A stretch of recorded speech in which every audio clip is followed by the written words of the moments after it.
zaman sekarang saudara Kristen menjamin dirinya masuk surga, sedangkan Yesus sendiri nggak pernah menjamin dirinya. Itu maksud saya, bro.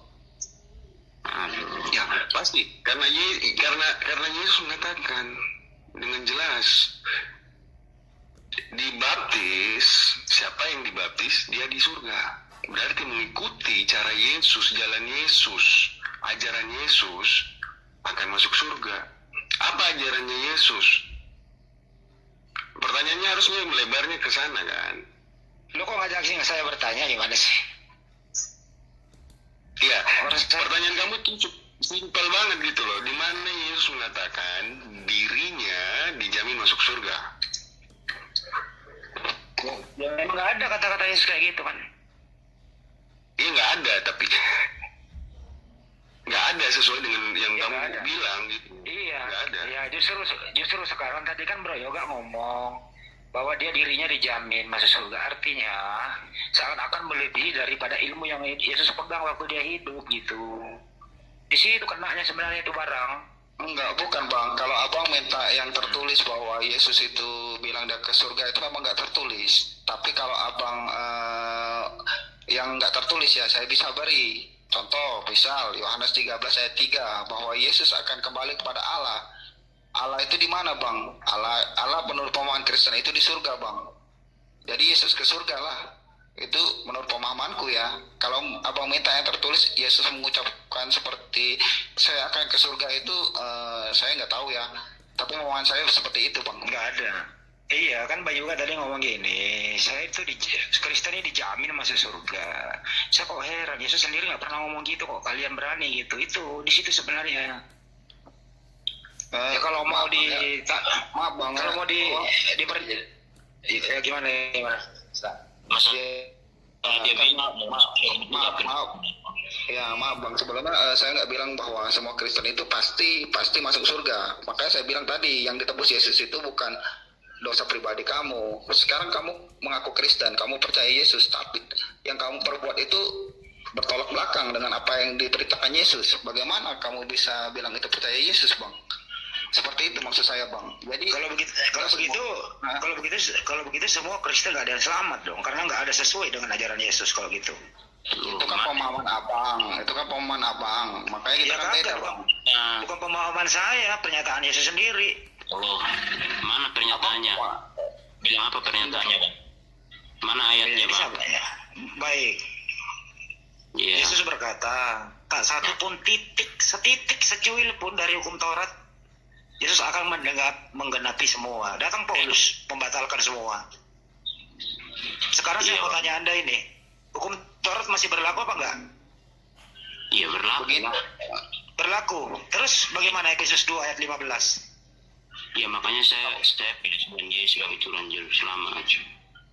Enggak, saya tanya dulu Anda, Efesus 2 ayat 15 ada bisa baca nggak? Atau Anda, saya bacakan nih, saya hafal ayatnya. Yang kita di sini Bang, bacakan aja. Oke, saya bacakan. Soalnya di kepala saya sih, dengan matinya dia sebagai manusia, segala ketentuan hukum Taurat telah dibatalkan. Batal semua Pak dari pernyataan Paulus.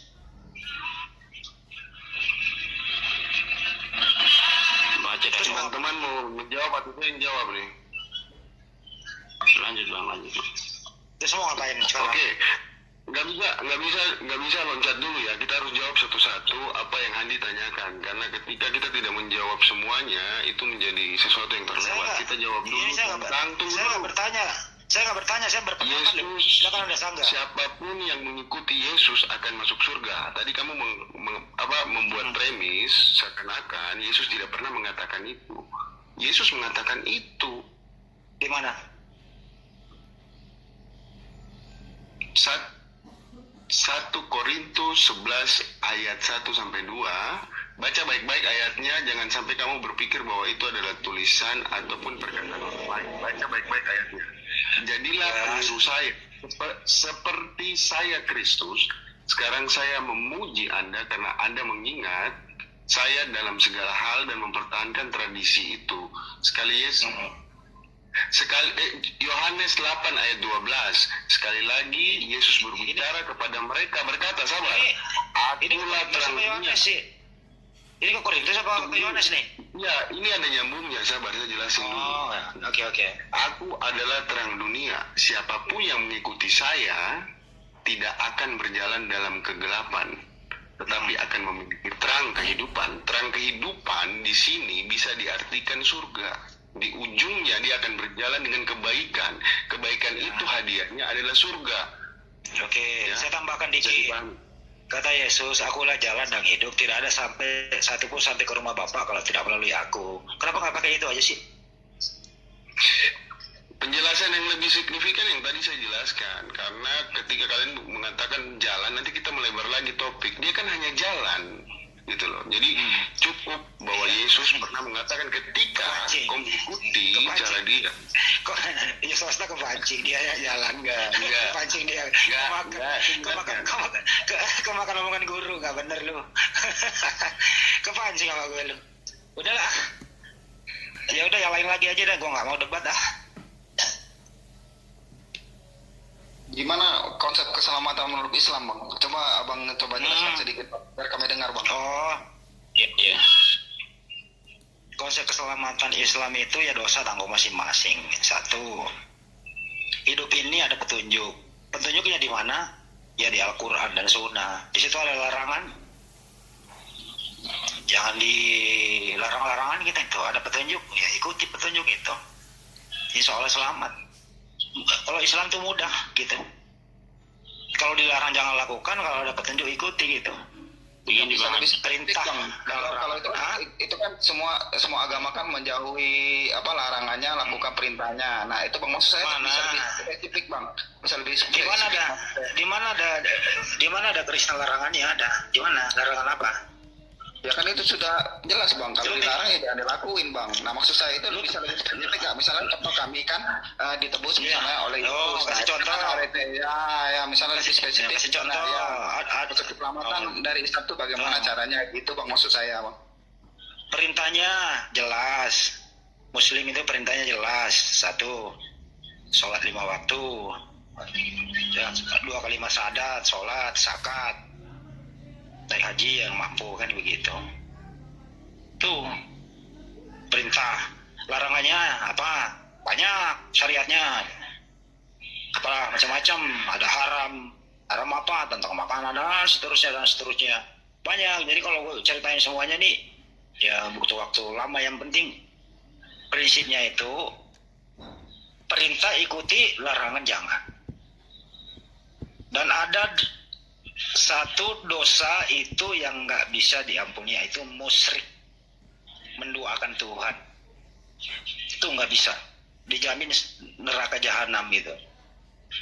Kalau dosa yang lain, kalau bertobat tidak mengulangi lagi, tobat nasuha, insya Allah.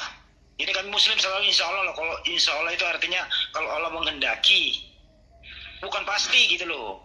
Ya insya Allah. Nah gitu. Kalau tidak menghendaki. Masih saya tambah lagi. Berarti artinya Oh, di tidak dalam agama Islam tidak ada free will ya? Artinya belum pasti. Kena bebas. Kena Iya, bebas. ada nggak? Ada kena bebas. Kena bebas yang bertanggung jawab. Berarti kehendak bebas itu tidak memerlukan insya Allah atau masih memerlukan insya Allah? Memerlukan insya Allah lah. Tidak Kehendak ada bebas Muslim mengatakan pasti. Apa? Tanya lagi, tanya aja. Itu bukan Kalian nanya deh. bebas. Itu bukan kehendak bebas namanya, bro. Terus bebasnya kalau menurut kamu seperti apa? Bebas Begini, Bang. 15-an gitu. Sebentar satu-satu. Swasta dulu. Bebas 15-an gitu, nggak bertanggung jawab. Hidup di negara Nggak ini aja kok nggak boleh bebas, nggak bertanggung jawab. Gimana sih Anda ini? Ada aturan, Nggak kok ada gitu. hukum. Nah gimana? Pengertian dari free will-nya itu loh. Nah, kebebasan. Artinya Satu. kamu mengakui Saya contoh kasih. jika Saya kasih satu contoh kebebasan. Tunggu sebentar. Artinya ketika kamu melakukan sesuatu hal, entah itu baik atau buruk, itu sudah tertulis atau belum? Oke, ini pertanyaan cakep ini. Kalau di Islam itu, kalau kita berniat berbuat baik, itu udah ditulis. Tapi kalau kita niat berbuat jahat, itu belum ditulis. Nanti setelah berbuat jahat beneran, baru ditulis. Siapa yang tahu niat itu? Hanya satu, Sang Pencipta. Tidak ada yang lain. Dalilnya? Ya, ada dalilnya lah. Saya nggak bisa saya screen di sini. Ini screennya kalau zoom. Kenapa mirip sekali sama Kenapa? Kristen? Nggak mirip lah. Mirip lu di mana dalilnya ada kayak gitu? Emang ada dalil lu kayak gitu? Nggak ada. Ada dong, ada dong. Lu Ada. mana Gini ya, Nggak gini ada. ya. Segala, Ya silakan. ada dong. Siapa yang bilang nggak ada? Ada. Tuhan menciptakan segala sesuatunya itu dengan baik. Dia tidak ada menciptakan setan. Dia tidak menciptakan itu namanya, dengar dulu, iya kan? Kok larinya ke mencipta? Loh, iya dong, menciptakan. Tuhan itu menciptakan berapa hari? Sisanya. Ini tadi niat baik dan niat jahat lo, kok larinya ke pencipta? Loh, ini tadinya free will kan? Kan Iya. kamu yang ngomong gitu. Kamu kan yang bilang kalau dia berbuat baik sudah tertulis, tapi kalau ketika dia berbuat jahat itu belum. Niat. Belum berbuat, ini baru niat dalam hati. Niat saya gini nih, contoh nih. Besok, ini maaf ya, ini nggak beneran loh, ini contoh. Kalau besok aku ketemu swasta, tak hajar. Nah, itu kan gitu. Nah, itu niat jahat, belum ditulis. Kalau tidak Tapi kalau sebentar, ajar gimana bang? ya nggak jadi lah, kan nggak ditulis bang, nggak terjadi. Nah, kalau niat baik, besok insya Allah kalau ketemu swasta nih, saya pengen berbagi kopi. iya gitu, itu udah ditulis itu. Tapi kalau nggak dilakukan ya kembali normal karena nggak terjadi. Itulah di Islam itu indahnya itu loh. Makanya kenapa selalu kami dianjurkan berbuat baik, baru niat udah tertulis. Kenapa Anda jawab ke penciptaan? Ya bang. Kenapa? Kalau tidak jadi berbuat jahat berarti hapus kembali yang udah ditulis itu. Nggak berbuat jahat itu belum ditulis bro. Kan baru niat kan? Baru niat. Iya, jadi iya belum ditulis jahatnya. Gimana sih ente nggak dengar apa? Iya, kan baru niat udah ditulis. Berarti gini, Andi, berarti begini. Ada satu mungkin mengatakan seperti inilah. Dari bayi sebelum adanya kalian itu sudah tertulis. Itu salah atau enggak kira-kira peribahasa itu? Apa itu maksudnya? Dari gua nggak paham nih. Bahasa lu kurang. Sebelum manusia diciptakan, ya, dia sudah memiliki sesuatu yang tertulis. Itu kata peribahasa salah atau benar? Wah, aku nggak bisa komentar deh itu. No komen saya itu. Ada dalilnya itu. Yang jelas kalau yang pernah saya dengar ya, sebelum kita ada di bumi itu, kita itu udah ditentukan bahwa nanti kita seperti ini gitu. Itu namanya sudah ditakdirkan bahwa nanti itu Handi lahir dari ibu ini, gitu. Tuh. Rezeki? Rezeki juga iya. Jodoh? Jodoh, maut, ajal. Berarti yang kamu bilang tadi salah. Apa itu salahnya? Di mana salahnya? Di mana salahnya? Soal sesuatu baru tertulis. Dia baru melakukan. Kenapa sih ada yang nelpon? Jangan telepon dong, gue pakai HP satu nih. Tuh. Masuk aja di sini Pak Iman. Gimana bro swasta? Ya. Malam Bang Lugahon. Pak Luga masuk. Selamat pagi Pak Luga. Pagi. Selamat pagi. Ada Pak Alwan itu juga kan. Penting. Ya, gini. Pak Alwan, coba kritis dulu tadi yang gue omongin salah apa enggak itu? Kalau dengar dari awal tuh. Ya insya Allah nggak ada yang salah. Jadi begini, saya pikir ya, silakan. Ustaz Zuma mana suaranya dulu, saya dengar dulu. Ada kanda guru saya ini. Ya, saya nyimak dulu dek sambil apa? Motong bawang. Sambil apa? Oh, Oke, Kanda ya. Pas tadi mas aku ya. Mas aku sih kopi. Masako campur kopi. Ya siap nyimak dulu sebelum menerima pukulan-pukulan. Bang Luga di mute dulu karena mantul dia suaranya. Itu dulu. Bang Luga, mantul Bang Luga. Oke. Jadi gini, sebenarnya kalau bicara tentang qada dan qadar ya, siapa namanya Joker ya. Jadi kalau kita bicara qada dan qadar itu sebenarnya dalam Islam itu sudah jelas. Manusia itu diberikan free will, diberikan dia kesempatan, karena ini bagian dari sifat adil. Nanti ketika dia sesat, falamma zagu azagallahu qulubahum. Ya, kalau dia sudah sesat ya selesai sudah. Kemudian setiap manusia di muka bumi ini diberikan ujian kan. Hasiban nasu ayyutraku ayyakulu amanna wa hum la yuftanun. Ya, apakah manusia menyangka dia diturunkan di bumi ini dia tidak diuji? Nah, itu dunia ini adalah ujian. Ya. Jadi masalah itu masalah. Kemudian kalau masalah pengetahuan tadi tentang ketetapan Allah itu pengetahuan Allah Subhanahu wa taala.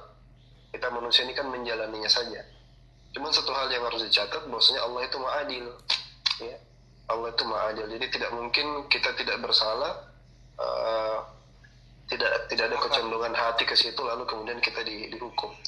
Cuman bagus ini kita menarik kembali ke topik dulu ya. Bahwa apakah Yesus itu mati untuk dosa? Ini kan sebenarnya rumusan daripada Paulus ya. Bahwa semua manusia ini berdosa, itu kan Paulus yang ngomong. Ya.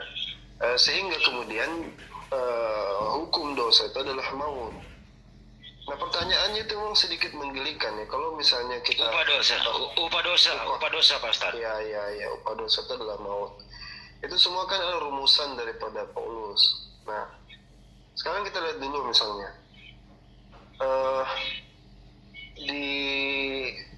apakah semua manusia ini berdosa? Itu dulu kita tanya dulu.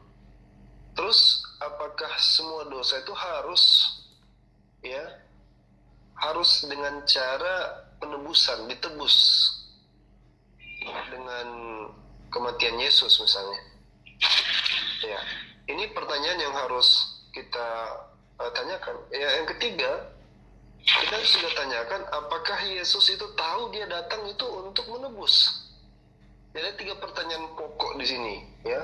Yang harus pertama, apakah seluruh manusia itu berdosa menurut Bible? Yang kedua, apakah Tuhan mengampuni dosa itu harus dengan kematian Yesus? Yang ketiga, apakah Yesus itu tahu dia datang itu untuk menebus? Nah ini mungkin bisa jadi tema besar kita. Topik ini kita bahas dan kita diskusikan ya. Kenapa Bang Handi? Dilemparkan aja ke audiens itu biar bisa cair gitu. Jadi saya ambil statement dulu ya sebelum nanti ditanggapi sama teman-teman, termasuk guru saya Ustaz Zuma di sini. Jadi pertama misalnya ya, coba saya buka dulu bukti dalil ya. Saya buka di sini di dalam, nanti teman-teman tanggapi. Coba saya buka dulu. Ini di Lukas pertama. Jadi kalau Lukas itu kan cerita di awal-awal itu cerita tentang kelahiran Yesus. Saya baca yang pertama aja, mungkin saya ambil yang bagian pentingnya aja di ayat kelima. Dalam Lukas dikatakan, pada zaman Herodes, Raja Yudea, adalah seorang imam yang bernama Zakaria dari rombongan Abia, istrinya juga berasal dari keturunan Harun, namanya Elizabeth. Keduanya adalah benar di hadapan Allah dan hidup menurut segala perintah ketetapan Tuhan dengan tidak bercacat. Kalau dalam bahasa Inggris ini dikatakan blameless, tidak bersalah, tidak punya salah, tidak bercacat. Nah ini bisa jadi satu catatan penting buat teman-teman yang menganggap bahwasanya apakah yang benar mana? Apakah ucapan Paulus bahwa seluruh manusia ini berdosa, ataukah sosok ini, 2 orang ini ya itu tidak bersalah atau blameless? Keduanya benar di hadapan Allah. Nah, yang kedua, ya, teman-teman Kristen itu selalu menganggap bahwasanya dosa yang diwarisi itu bukan dosa pribadi, tapi dosa waris. Ya, dosa waris ini kan juga jadi konteks pertanyaan kita. Apa yang diwarisi? Katanya dosa karena Adam itu tidak mentaati Tuhan, sehingga dia mewariskan dosanya itu kepada anak Adam atau keturunan Adam. Saya tidak tahu pengajaran ini datang dari mana, ya, doktrin ini dari mana. Kita buka Yehezkiel, ya, Anda bisa buka Yehezkiel. Coba saya buka di sini. Saya tidak hafal, ya, saya baca. Oke. Dalam Yehezkiel dikatakan orang yang berbuat dosa itu yang harus mati. Yeskel berapa bang? Yeskel berapa bang? 18 ayat 20. Orang yang berbuat dosa itu yang harus mati. Anak tidak akan turut menanggung kesalahan ayahnya, dan ayah tidak akan turut menanggung kesalahan anaknya. Jadi kalau dasarnya itu adalah keturunan, ya, artinya kan garis keturunan itu berarti ayah dan anak. Sehingga anak daripada Adam ini, siapa anak Adam yang pertama, itu tidak akan bisa menanggung dosa daripada bapaknya, daripada Adam. Apalagi kita yang sangat jauh daripada Adam, sudah cucunya, buyutnya, turun-turun lagi, sudah jauh sekali. Kok masih harus menanggung dosa? Jadi mana yang benar, perkataan Paulus atau perkataan di Bible itu sendiri? Nah, itu menjawab pertanyaan yang pertama. Sekarang saya lompat ke yang kedua, dan ini nanti bisa berkembang. Ya. Yang kedua, Tanya aja bang. yang kedua adalah statement bahwa apakah Tuhan mengampuni dosa harus dengan penebusan Yesus? Ya. Ambil contoh begini. Pertanyaannya, kalau kita baca di Perjanjian Lama, Tuhan itu kerap kali tidak mesti harus dengan penebusan dosa. Tuhan bisa mengampuni. Seperti apa? Misalnya seperti kasus Daud, ya kan? Bagaimana dia, semua tahulah cerita Daud ini, ya. Agak geli-geli juga kalau kita dengar cerita Daud, kan? Bagaimana dia menggauli istri Uriah, ya. Dia tidak dihukum dirajam, tidak, ya kan? Dia tidak diminta juga untuk berkorban karena dia berdosa, tidak. Tapi apa yang terjadi? Tuhan mengampuni dia. Tuhan ampuni saja. Dan itu mudah bagi Tuhan mengampuni itu. 2 Samuel 12:13. Nanti bisa dicek. Jadi sudah ada saksi, sudah ada bukti sejarah Tuhan itu mengampuni tanpa harus mengorbankan atau menumpahkan darah. Nah, apalagi yang ditumpahkan ini darah manusia, orang yang katanya tidak bersalah, ya kan? Yang enak itu yang bersalah itu, yang bikin dosa orang lain, Yesusnya yang kena hajar, ya kan? Kata orang Jakarta, enak banget hidup lo, gitu kan? Bilangnya gitu. Nah, yang ketiga ini frame sebentar Bang Luga, terakhir. Jangan terlalu lama bang. Ini biar ada wacana, santai aja. Yang ketiga adalah Yesus tahu tidak dia mati itu untuk menebus dosa. Ya, ini pertanyaan paling menggelikan gitu. Sudah sering saya mungkin nanti guru saya juga akan. Hosea 6 ayat 2 dan 3, baca Hosea 6 ayat 2 dan 3 itu sudah dijawab Belum ditanggapi, sabar dulu. Sebentar dulu. Udah, ditanggapi Hosea 6 ayat 2 dan 3. Hosea 6 ayat 2 dan 3. Oke, yang ketiga, bentar ya. Apakah Yesus tahu dia datang? Satu komanto lagi. Halo. Ditanya. Iya, oke. Jadi apakah Yesus tahu tidak bahwa dia datang itu untuk untuk menebus dosa? Ya. Jadi yang jadi pertanyaan ini, kalau misalnya dia tahu dia itu datang untuk menebus dosa, pada kenyataannya tindak tanduknya tidak menunjukkan seperti orang yang tahu. bahkan lebih mengarah kepada orang yang linglung sebenarnya. Tidak ada kejelasan dan kepastian. Nanti bisa kita jabarkan lagi. Jadi ini 3 poin yang harus Anda jawab, teman-teman kita yang Kristiani. Nanti insya Allah ditanggapi Bang Handi, ditanggapi juga Ustaz Lima, itu statement awal dari Saya dulu ya, karena saya rasakan tadi teman-teman yang lain udah banyak ngomong. Saya dulu. Silakan Maluga. Dia mengatakan tadi, apakah Yesus tahu dia akan menebus dosa? Jelas Yesus berkata di dalam Matius 26 ayat 28, inilah darahku, darah perjanjian yang ditumpahkan bagi banyak orang. Lalu di Yohanes 5, Yesus berkata, barang siapa minum darahku, dia akan memperoleh hidup yang kekal. Yesus selalu berbicara tentang darah. Lalu, kok bisa-bisanya kamu bertanya, Yesus tahu nggak dia disalib? Ini kan terlalu lewatan ini loh ngomong kayak begitu. Udah jelas-jelas Yesus berkata, memang anak manusia harus datang sesuai dengan yang tertulis, tetapi celakalah yang olehnya anak manusia itu diserahkan. Jelas Yesus sangat tahu bahwa itulah tujuan kedatangannya. Bapa, sekiranya cawan ini lalu daripadaku, tetapi janganlah kiranya kehendakku, melainkan kehendakmu. Jadi Yesus juga berkata, anak manusia datang untuk memberikan nyawanya untuk tebusan bagi banyak orang. Di kitab Matius. Jelas itu omongan Yesus. Ya. Yang kedua, kamu mengatakan, apakah benar semua manusia itu mati karena dosa? Kalau kamu tidak punya dosa, Alwan, ya, kamu nggak akan tinggal di Pulau Jawa. Kau tinggal di Taman Eden sekarang. Sama si Handi, lu balik ke Taman Eden. Karena orang yang tidak berdosa tinggalnya di Taman Eden. Kamu perhatikan ya, pada waktu Adam dan Hawa berbuat dosa, dia diusir kan? Lalu dibikinlah 2 kerub untuk menjaga supaya Adam dan Hawa tidak boleh masuk ke taman itu. Ada 2 kerub. Lalu si Adam melahirkan, punya anak. Kalau si Kain dan si Abel ini tidak punya dosa, lalu maka dia akan pulang ke Taman Eden. Ma, ada apa nak? Mama kan udah diusir nih dari Taman Eden. Iya tuh, diusir sama Tuhan tuh karena mama nakal sih, makan buah pohon.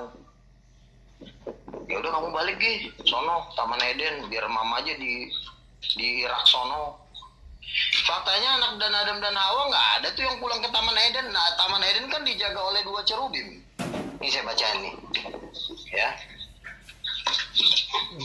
Jadi Taman Eden itu dijaga oleh 2 kerub supaya nggak ada boleh orang masuk. Ini saya bacain.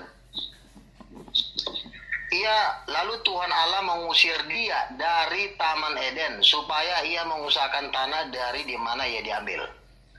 Ia menghalau manusia itu di sebelah timur Taman Eden.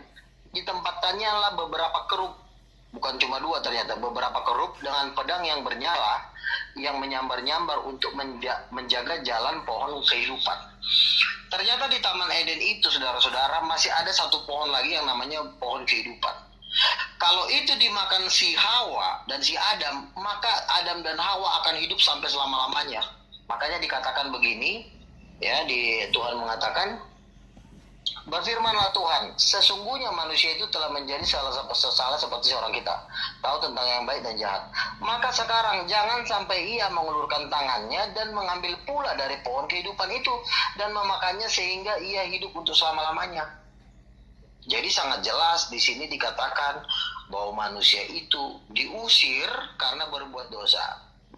Kalau misalnya si Alwan tidak merasa berdosa, tidak ada dosa waris, dan si Handi juga tidak merasa dosa waris, ya silakanlah kalian kembali ke Taman Eden. Akhirnya si Arwan dan si Handi sama si Juma bertiga nih, wah gila nih, dapat bocoran dari Luga, yaudah kita ke Taman Eden. Jalanlah mereka mencari Taman Eden di mana kan. Pas mereka masuk ke Taman Eden ada cherubim, diparang lah kepalanya si Handi, putus. Ngapain lo ke sini? Buset. Gede banget tuh, ke sana. Jadi jelas ya. Terus gini, kenapa Adam mati? Tuhan ngomong kan, janganlah kamu makan buah pohon itu. Masa harus gue bacain lagi sih? Makanya dibiasain kalau baca Alkitab tuh dari awal, jangan cuma Yohanes 17 ayat 3. Allah dan mengutus Yesus yang kau utus, jangan cuma itu yang kau baca. Ya. Nih. Tuhan berfirman, janganlah kamu makan buah pohon itu. Pada waktu kau makan buah pohon itu, kamu akan mati. Dikemek sama si Adam, akhirnya matilah dia. Andi sama si Andi. Iya, dikemek sama si Andi. Akhirnya bentar lagi juga si Andi ini menuju lautan api nih sama si Juma, sama si Gawat. Lalu, bentar dulu, gue belum selesai ngomong. Sabar, pasti nama kalian itu udah tidak tertulis di dalam kitab kehidupan, jadi tinggal dilempar doang. Jadi yang ketiga, taruh dulu, sabar kan, kalian pasti kebagian. Saya heran juga apa yang Ya, jadi Dia melucu dirinya sendiri nggak apa-apa. ya gue kenapa gue harus ngelucu? Karena gue kadang-kadang ini orang udah capek di dunia nyari makan, ujung-ujungnya gue masuk neraka, gue jadi terus ngotot lagi. Makanya gue kadang-kadang suka ketawa gitu loh, dikasih tahu kadang-kadang ngeyel, giliran ntar di neraka ngejerit-jerit gitu loh. Makanya kadang-kadang gue suka ketawa kayak begitu. Nggak, gimana lu mau masuk surga? Upah dosa di dalam maut. Setiap orang yang berdosa mati loh. Ya, upah dosa adalah maut. Makanya semua manusia ini kan semua kan kita berdosa. Tidak ada yang tidak berdosa. Semua mati. Kalau seandainya Kenapa nggak mati? Kenapa nggak mati kalau ada dosa? Upah dosa dalam maut. Artinya begini, kamu akan mati, bukan berarti lo makan buah pohon itu langsung lo meninggal, enggak. Artinya semua orang itu akan mati. Misalnya dia mati di hari tuanya, atau mati ditabrak mobil, atau ditabrak kereta. Sekarang gua tanya, orang mati ditabrak kereta itu gara-gara apa? Apa gara-gara Tuhan mau dia mati ditabrak kereta? Woi, gua bahagia si Andi ditabrak kereta. Kan nggak mungkin Tuhan ngomong begitu. Lo mati ditabrak kereta kenapa? Karena lo misalnya ngintip orang mandi, atau lo misalnya nyolong duit masjid, pasti lo mati. Terserah lo mati kena stroke, atau mau mati ditabrak kereta, atau mati pelan-pelan, ya itu tergantung Tuhan. Tapi kalau misalnya lo udah memang emang bisa bersamaan nyolong duit di masjid dan nabrak kereta. Emang ada masjid di kereta? ya artinya lo nyolong misalnya tanggal 10, ya mungkin lo meninggalnya 2 tahun kemudian, bisa aja. Kalau gitu, upah dosa bukan maut, upah dosa tertunda dulu. Kalau dibilang mati itu, kematian ini bukan berarti harus langsung, karena si Adam itu kan umurnya kan manusia itu kan ditakdirkan Tuhan kan sebenarnya untuk hidup kekal, untuk hidup selama-lamanya. Tapi kan artinya gini, Tuhan masih punya kesempatan lah supaya Adam bisa sadar akan kelakuannya, tetapi tetap upah dosa itu adalah kematian. Makanya kan si Adam kan tetap mati. Kalau seandainya si Adam tidak berbuat dosa, artinya nggak benar itu. Artinya ayatnya nggak benar. Nggak kena tuh. Kan Tuhan kan bilang mati. Intinya mati nggak? Itu aja. Masalah dia mau mati kapan atau kapan, tapi kan intinya mati. Kamu bahkan dikatakan di situ kamu akan mati. Akan mati kan berarti kan masih punya waktu, nggak tiba-tiba makan langsung meninggal, nggak begitu. Gini loh ga, kalau kita ngejelasin itu coba to the point, jangan halusinasi kebanyakan lah. Tadi saya misalnya kamu mau bantah, coba dimut dulu biar mantul suaranya. Enggak, gini. Iya, saya kamu baru apa? nanti ya iya gitu, makanya saya kasih pertanyaan biar kamu nggak. Iya, saya kan sudah jawab tadi pertanyaan kamu udah jelas-jelas. Kamu mengatakan satu. Kita ke Lukas dulu ya. Kamu kan klaim bahwasanya. Coba dimute dulu biar nggak mantul-mantul. iya, kamu cepetan ngomongnya, kamu jangan kelamaan ngomongnya. Saya terganggu kalau dia nggak dimute ya. Oke. Jadi kalau kita ngebahas tadi yang pertama, kan kamu bilang seluruh manusia itu berdosa, kan ngikutin kata Paulus kan. Terus saya kan bawakan Bible. Bible itu loh ngomong begitu. Ya. Bahwa Zakaria dengan Elizabeth di Lukas itu tidak berdosa. Tidak. Oke, saya jawab. Udah. Oke, tangkap ya. Zakaria dan Elizabeth dikatakan tidak bercacat dan tidak bercela. Artinya apa? Zakaria tidak melakukan dosa. Ya sudah. Zakaria tidak mencuri, tidak membunuh. Itu dia menjaga hidupnya sesuai dengan firman Tuhan. Seseorang bisa hidup kudus, bisa hidup tidak bercacat, bisa. Misalnya lo diam, nggak membunuh, nggak mencuri, dan lo cuma berada di dalam rumah Tuhan, lo bisa tidak bercacat dan tidak bercela. Tetapi ya, upah dosa, saya tanya, Zakaria mati nggak? Mati. Elizabeth mati nggak? Mati. Kenapa dia mati? Berarti mereka berdosa. Berdosa dong. Oh, berarti Berdosa. salah. Kamu salah. Kamu nggak bisa begitu. Itu kan Makanya begini, dengerin begini ya, begini. Standar dosa itu dengan standar dosa di mata Tuhan adalah total nggak ada dosa. Kalau kamu total nggak ada dosa, kamu nggak tinggal di bumi. Gimana standar di mata Tuhan? Di mata Tuhan, begini, di mata Tuhan itu kalau kudus, suci, itu sama sekali tidak tersentuh dosa. Nah sekarang, kamu ini kan punya mama berdosa, darah kamu kan darah mama kamu. Lo kok ke mama Kecuali kamu, Zakaria, manusia, Elizabeth, gini. Coba saya bacakan. Coba kita baca Lukasnya. Saya udah tahu. Kamu nggak usah Ya, kamu coba-coba baca. memperpanjang. Iya, saya udah tahu ayat itu. Keduanya Dengerin. di hadapan Tuhan. Iya benar di hadapan. Segala perintah dan ketetapan Tuhan dengan tidak bercacat, blameless. Iya dengerin biar kamu ngerti ya. Seseorang juga kamu kok konyol banget nih anak dibilangin bukannya diam dulu, kayak kamu diam dulu kalau diajarin. Dengerin. Seseorang kalau dia tidak bercacat dan tidak bercela, berarti kan dalam kurun waktu sekian, misalnya dia dalam 2 tahun 3 tahun ini dia sudah tidak bercacat dan tidak bercela. Tetapi tahun-tahun sebelumnya siapa yang jamin? Kan itu kan lagi ngomong di saat Zakaria udah umur 60 tahun, si Elizabeth udah umur 70 tahun. Dia tidak bercacat di saat masa itu. Lalu pada waktu kecil nggak diceritain kan dia misalnya pernah nyolong jambu. Nah jadi kamu harus Itu nggak bisa. Dia membatasi waktu. Oke, kamu diam dulu. Uco, kamu diam dulu kalau dibilangin. Saya belum selesai ngomong, kamu kebiasaan itu. Dengerin ya. Kalau Elizabeth sama sekali tidak punya dosa, makanya kamu jangan baca satu-satu ayat, karena ayat yang lain itu ayat itu harus digabungkan. Ya. Kalau pertanyaannya, Elizabeth bisa bertahan hidup sampai selama-lamanya nggak kalau dia tidak bercacat? Saya tidak peduli itu. Yang saya peduli. Nggak bisa. Bible menulis ini tulisan yang. Iya, Bible itu tidak bisa dibaca satu-satu ayat. Ya, Alkitab itu tidak. Kamu bawa ayat lain tentang Zakaria dan Elizabeth berbuat dosa. Bawakan. Iya. Di mana? Semua yang kan Yesus berkata, anak manusia datang untuk menebus darahnya bagi semua orang.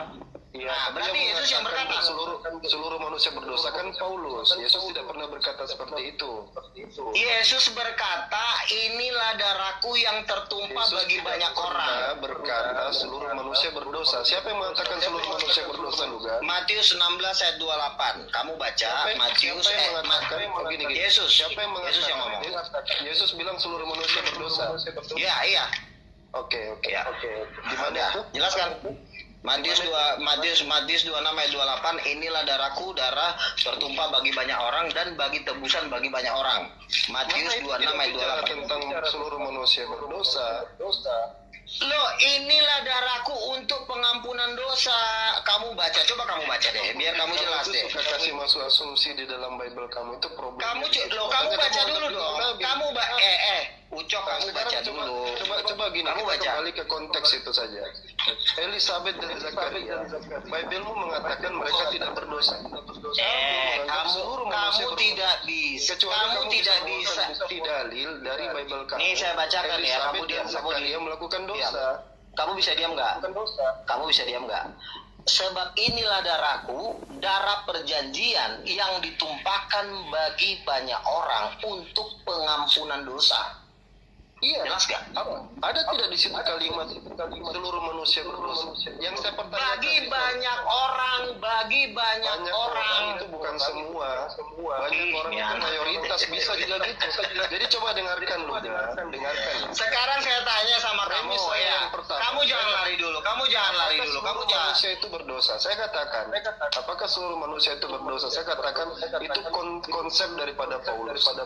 Itu satu. Terus saya bawakan bukti bahwa Elizabeth dan Zakaria di dalam Lukas 1, dalam Lukas ayat 5, di situ dijelaskan bahwa dia tidak bercacat. Ini Bible kamu yang ngomong. Sekarang kamu pilih percaya Bible kamu ini atau percaya ucapan Paulus. Sekarang saya tanya. Kamu sama Paulus lebih benar siapa? Kak Muhammad dengan Paulus lebih benar siapa? Saya tanya. Kok tanya ke saya begitu? Loh, Sekarang saya tanya, Paulus itu kamu sangkal Paulus. Loh, Paulus mengatakan bahwa Yesus, dengerin dulu. Ya, Paulus berkata bahwa Yesus mati di kayu salib. Muhammad tidak berkata Yesus mati di kayu salib. Ke Muhammad, fokus lu ga. Ini pertanyaannya Justru itu yang fokus. Kenapa Paulus mengatakan Yesus mati di kayu salib, sementara nabimu mengatakan Yesus tidak mati di kayu salib? Berarti yang lebih benar siapa? Berarti benar Paulus daripada Muhammad. Itu bukan melompat-lompat.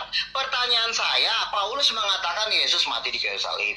Muhammad berkata Yesus tidak mati di kayu salib. Pertanyaannya yang bohong siapa?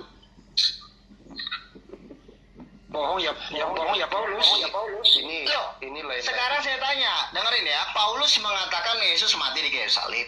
Yesus berkata darahku dulu gimana ini orang ini. Justru kamu ini maunya bertanya, nggak mau ditanya. Kamu kan bilang, Kita bahas satu persatu. kamu kan dulu. iya, kamu kan mengatakan bahwa Paulus. Saya tanya sama Anda Luga, siapa yang menganggap seluruh manusia ini berdosa? Yesus dan para nabi dan semua. Yesus juga menganggap semua masih berdosa. Saya sudah minta bukti daripada Saya kan sudah memberikan ayatnya. Yesus juga.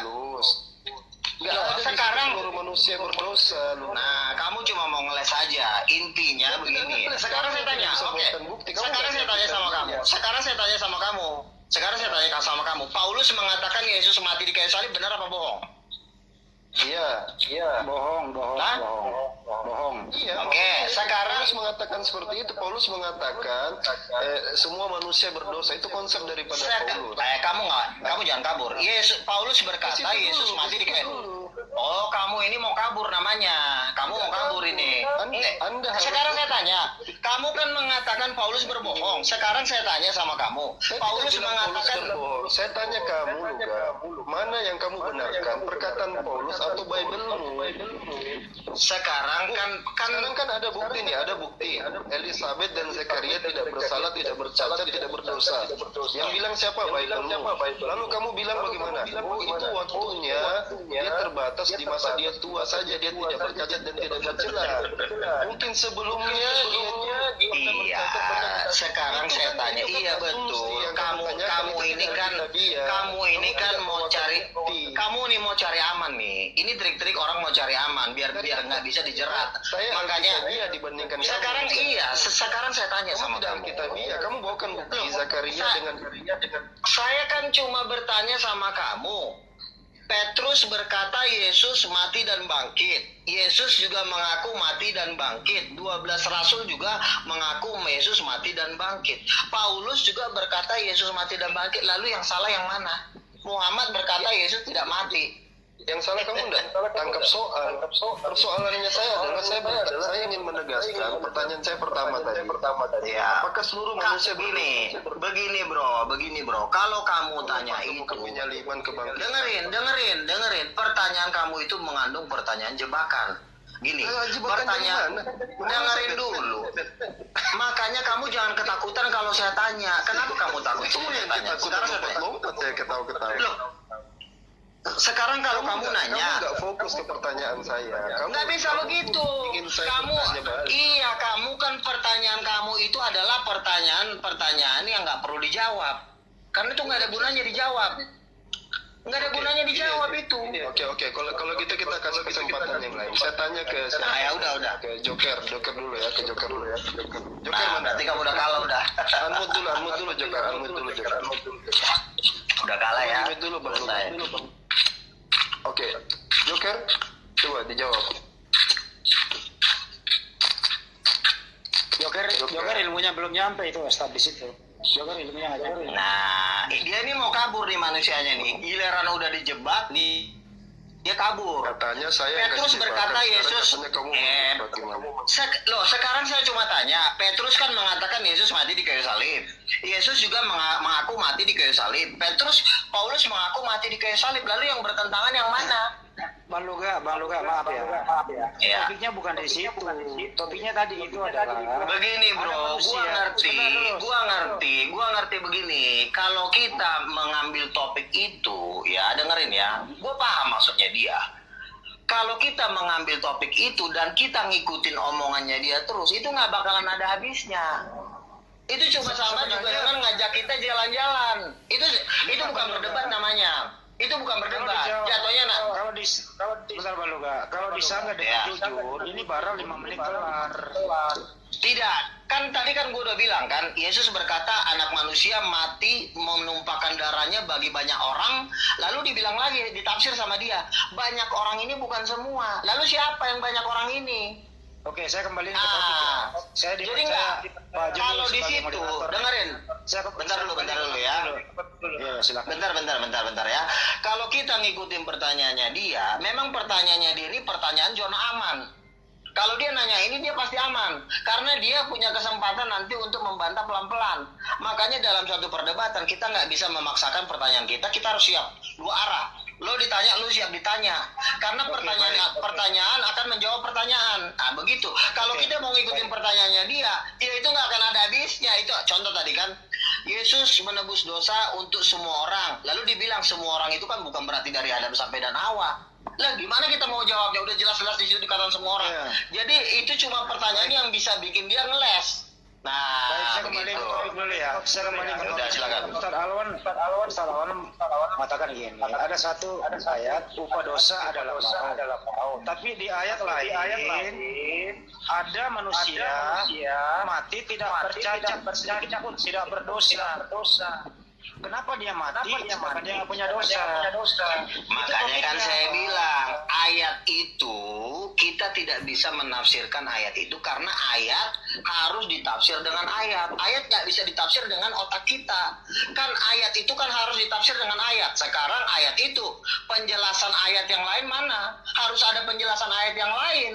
Karena kalau ayat kita tafsir sendiri bisa dia dibolak-balik. Misalnya Yesus mati di kayu salib buat berdosa. Sebenarnya sih bukan karena dosa, karena begini itu bisa diputar-putar. Kalau nanti kita makanya harus dia bisa menunjukkan tafsiran mana peneguhannya, ya kan? Mana sekarang dia dia ngomong Elizabeth Zakaria. Dia tidak bercacat dan tidak bercela. Sementara anaknya Zakaria si Elizabeth ngomong Yesus menebus dosa dunia. Inilah anak domba Allah yang menghapus dosa dunia. Emang si Elizabeth sama si Zakaria tinggal di planet Mars atau di planet Jupiter? Kan dia dikatakan dosa dunia. Makanya ayat wajib ditafsir dengan ayat. Nggak bisa ayat satu lo tafsir pakai otak lo. Oke, Si gantian, Zakaria, dengerin. Si Gantian, Zakaria, gantian. bentar dulu. Si Zakaria punya anak, si Yohanes Pembaptis. Si Yohanes Pembaptis apa dia punya omongan? Yohanes Pembaptis berkata, inilah anak domba Allah yang menghapus dosa dunia. Menghapus dosa dunia, berarti yang menghapus dosa dunia itu adalah Yesus. Itu yang ngomong anaknya si Zakaria. Jadi kamu, si Elizabeth kan mamanya si Yohanes Pembaptis. Gantian, biar nggak Ya melebar. udah kamu bantai itu. Kamu bantai itu. Di mute dulu. Iya kamu bantai aja tuh. Oke, kamu bantai. Di mute dulu. Silakan Ustaz Alwan. Ya, jadi gini, biar jelas nih, saya jelaskan gitu. Paulus itu ketika mengirim surat ke Roma, dia mengatakan gini, semua manusia itu berdosa. Maka saya bilang saja, ini kan konsep daripada Paulus, tulisan Paulus. Oke? Makanya waktu saya tanya tadi Bang Luga, siapa yang mengatakan seluruh manusia ini berdosa? Dia bilangnya Yesus. Aneh bagi saya. Dia ngomong Yohanes itu Pembaptis Paulus. tadi dia ngomong. Udah, Yohanes Pembaptis tadi ngomong, coba kamu bantai itu. Gantian. Inilah anak domba. Iya, kamu bantai itu. Jangan kamu nggak jawab pertanyaan orang. Iya, karena kamu tidak pernah menjawab pertanyaan orang dari tadi. Ini belum selesai. Iya, makanya. Iya, jawab dulu. Jawab dulu. Jangan suruh jawab. Kamu belum menjawab pertanyaan. Yohanes Pembaptis berkata, inilah anak domba Allah yang menghapus dosa dunia. Itu dulu kamu jawab. Jangan lari gimana ya? Dengan seluruh manusia. Oke. Dimute dulu, Dosa dimute. dunia, kamu jawab sekarang itu. Dimute. Iya, kamu harus jawab itu ya. Iya. Silakan Tapi- Bang Alwan. Ya, gantian. Jadi misalnya nanti sebentar Bang Luga datang dengan dalil-dalil bahwasanya ada yang mengatakan seluruh manusia berdosa itu termasuk yang anak daripada Zakaria dan Elizabeth, sorry. Halo? Lanjut. Kedengeran. Isabella itu penyanyi ini lagu Malaysia itu Yohanes bang. Pembaptis itu jawab sekarang. Jawab itu omongannya benar apa enggak. Inilah anak domba Allah yang menghapus dosa dunia. Itu dulu kamu jawab. Jangan lari kemana-mana biar saya mute. Lelah saya. Ya, jadi misalnya kalau kita lihat ya Zakaria dan Elizabeth, ya kan? Dia dua sosok. Coba saya buka lagi. Ya. Ketika di dalam Lukas itu sudah dijelaskan. Ini kan memang bertentangan konsep daripada Paulus. Yohanes tadi sudah berkata inilah anak domba Allah. Itu dulu kamu jawab. Nanti kita ke Kau situ susah. juga. Saya Jangan jelasin kelamaan. dulu, Itu dulu kamu jawab itu dulu. Kamu jangan kemana-mana. Disuruh jawab itu kok kau susah Buka kali. puasa, kamu ngopi dulu santai, duduk yang manis. Iya, kamu jawab itu. sampai Jangan saya kasih kamu dot di mulutmu gitu. muter-muter. Kalau saya kasih dot di mulutmu, nanti Kamu jawab itu dulu. Kan Yohanes Pembaptis berkata menghapus dosa dunia. Kamu jangan lari. Kau susah kali kau dibilangin. Sabar Bang Lukas, sabar. Biar kondusif. Kan saya bilang jawab itu dulu. Kamu ini maunya muter-muter terus. Kalau nggak diomongin nggak bakal muter ini terus. Jawab itu dulu. kapan saya ngomong? Coba kamu jawab sekarang. Jawab. Sabar nanti sampai ke situ. Sabar mulu dari tadi lu susah banget tuh dibilangin lo. Sabar mulu. Jawab. Yang sabar disayang Tuhan. Sabar. Mau muter kayak ular aja lo. Apalagi muter lagi. Kapan bisa selesai kalau kamu ngomong terus? Coba. Dimute dulu. Iya, kamu tinggal jawab biar nggak saya ngomong. Jawab sekarang. Anak domba Allah menghapus dosa dunia itu maksudnya apa? Nanti ke situ. Ini dulu belum selesai. Sabar. Si Ucok susah kali kau diajarin. Bisa tidak? Bisa biar teman-teman. Nggak bisa. Kau jawab itu dulu. Nggak bisa. Kau jawab. Kok kamu takut sekali Bukannya jelasinnya biar takut orang tahu paham jangan gitu. lari, kau jawab itu. Inilah anak domba Allah yang menghapus Menafsirkan dosa kamu dunia. ayat dengan ayat kan kata kamu ya kan? Kamu ingin menafsirkan ini ayat dengan ayat kan? Saya berikan dulu keterangan biar orang pada paham. Oke, di-mute dulu. Baru kita lihat dan yang kamu bilang tadi di Matius. Di-mute dulu. Saya ngomong dia nggak pernah mute itu. Tapi nggak Ya karena mantul. suaramu mantul, kalau saya tidak. Ya, oke. Jadi kan problemnya di sini ketika Paulus di suratnya ke Roma dia mengatakan bahwasanya semua manusia berdosa. Ya. Yang ternyata di dalam Lukas ya di situ dijelaskan bahwasanya Zakaria dan Elizabeth ayah daripada Yohanes Pembaptis itu tidak berdosa, tidak bercacat. Makanya pertanyaan saya simpel, yang benar yang mana gitu? Lukas kah, versi Lukas ataukah versi Paulus? Nah tadi dia coba mengelak ya, dia mengatakan, oh itu kan pada akhirnya Elizabeth dan Zakaria mati. Berarti mereka berdosa. Nah berarti kalau dia berdosa kan menyalahi daripada Lukas itu sendiri, cerita pada Lukas itu. Jadi ini kayak kuldesak aja, mantul-mantul kemana, balik ke dirinya sendiri gitu. Nah berikutnya dia mencoba untuk membagi framing waktu. Elizabeth dan Zakaria itu dulu mungkin pernah berdosa, dia kan di masa-masa tua saja dia tidak berdosa. Itu kan tidak alkitabiah, makanya saya minta tunjukkan bukti Elizabeth dan Zakaria itu pernah berbuat dosa. Oke, udah ya, gantian ya. Udah ya, cukup. Nah, udah ngomong tuh debat itu jangan lama-lama. Namanya orang debat itu jangan terlalu lama. Ya, biar hatimu Udah. Kalau debat itu ngomong secepatnya, jangan kelamaan. Ya, kan sudah bilang tadi, Yohanes Pembaptis adalah anak dari Zakaria dan Elisabet. Yohanes Pembaptis berkata, inilah anak domba Allah yang menghapus dosa dunia. Pertanyaannya, berarti kan si Elisabet sama si Zakaria emaknya, itu kan masih tinggal di dunia. Berarti punya dosa. Kalau seandainya si Yohanes, si Zakaria dan si Elisabet nggak punya dosa, paling dia akan berkata, inilah yang menghapus dosa dunia, kecuali bapak sama mamaku memang nggak punya dosa. Dia kan ngomong seperti itu. Terus yang benar yang mana? Yang salah lo, yang namanya dikatakan tidak. Begini, kalau dikatakan tidak betul, tidak dulu. Ya. Elizabeth sama Zakaria tidak tercacat, tapi anaknya mengatakan dosa dengan Yesus itu ditebus oleh Yesus. Nah itu ayatnya tidak bercacat. Gini, makanya lo dengerin gini, yang dikatakan tidak bercacat dan tidak bercela. Bangsa Israel juga Tuhan suruh, hendaklah kamu hidup di dalam tidak bercacat dan tidak bercela. Bangsa Israel aja yang udah nyembah patung, nyembah setan, masih disuruh Tuhan, hendaklah kamu hidup tidak bercacat dan tidak bercela. Berarti kan Tuhan mau kita hidup tidak bercacat. Misalnya luga, kamu harus hidup tidak bercacat dan tidak bercela. Apakah gue tidak punya dosa sama sekali? Tidak. Gue akan menuju kepada tidak bercacat dan tidak bercela. Nah, si Elisabeth ini kan dia sudah hidup terus, semakin mendekatkan diri kepada Tuhan, semakin hidup kudus. Lalu Tuhan mengatakan bahwa orang ini hidup tidak bercacat dan tidak bercela. Kapan? Dia ngomong waktu itu pada masa tuanya. Jadi seseorang bisa tidak bercacat kalau dia semakin dekat sama Tuhan, semakin tidak bercacat dan tidak bercela. Bukan berarti orang itu tidak punya dosa. Gitu loh. Jadi makanya kan kita perhatikan ayatnya gimana itu? Ayatnya klaim loh. Kedua orang ini tidak bercacat.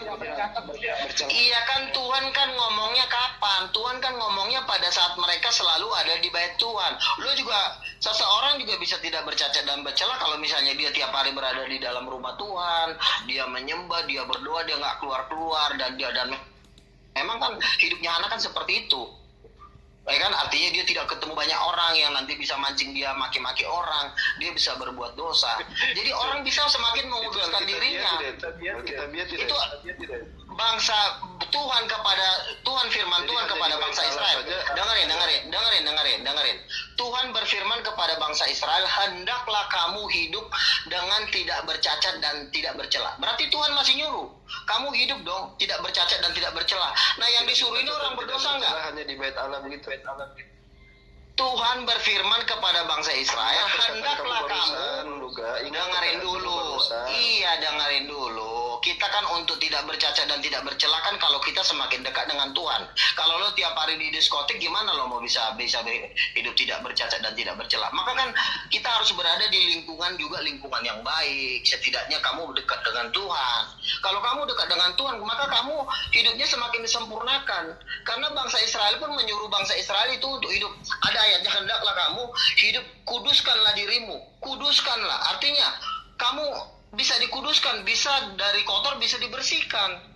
Itu artinya itu, bukan berarti jadi ayat itu lo bilang bahwa si Zakaria buktinya dia nggak punya dosa, dia itu adalah penafsiran penafsiran asal-asalan. Makanya gua ngamuk sama lo, masa ayat kayak gitu aja lo tafsirin sembarangan.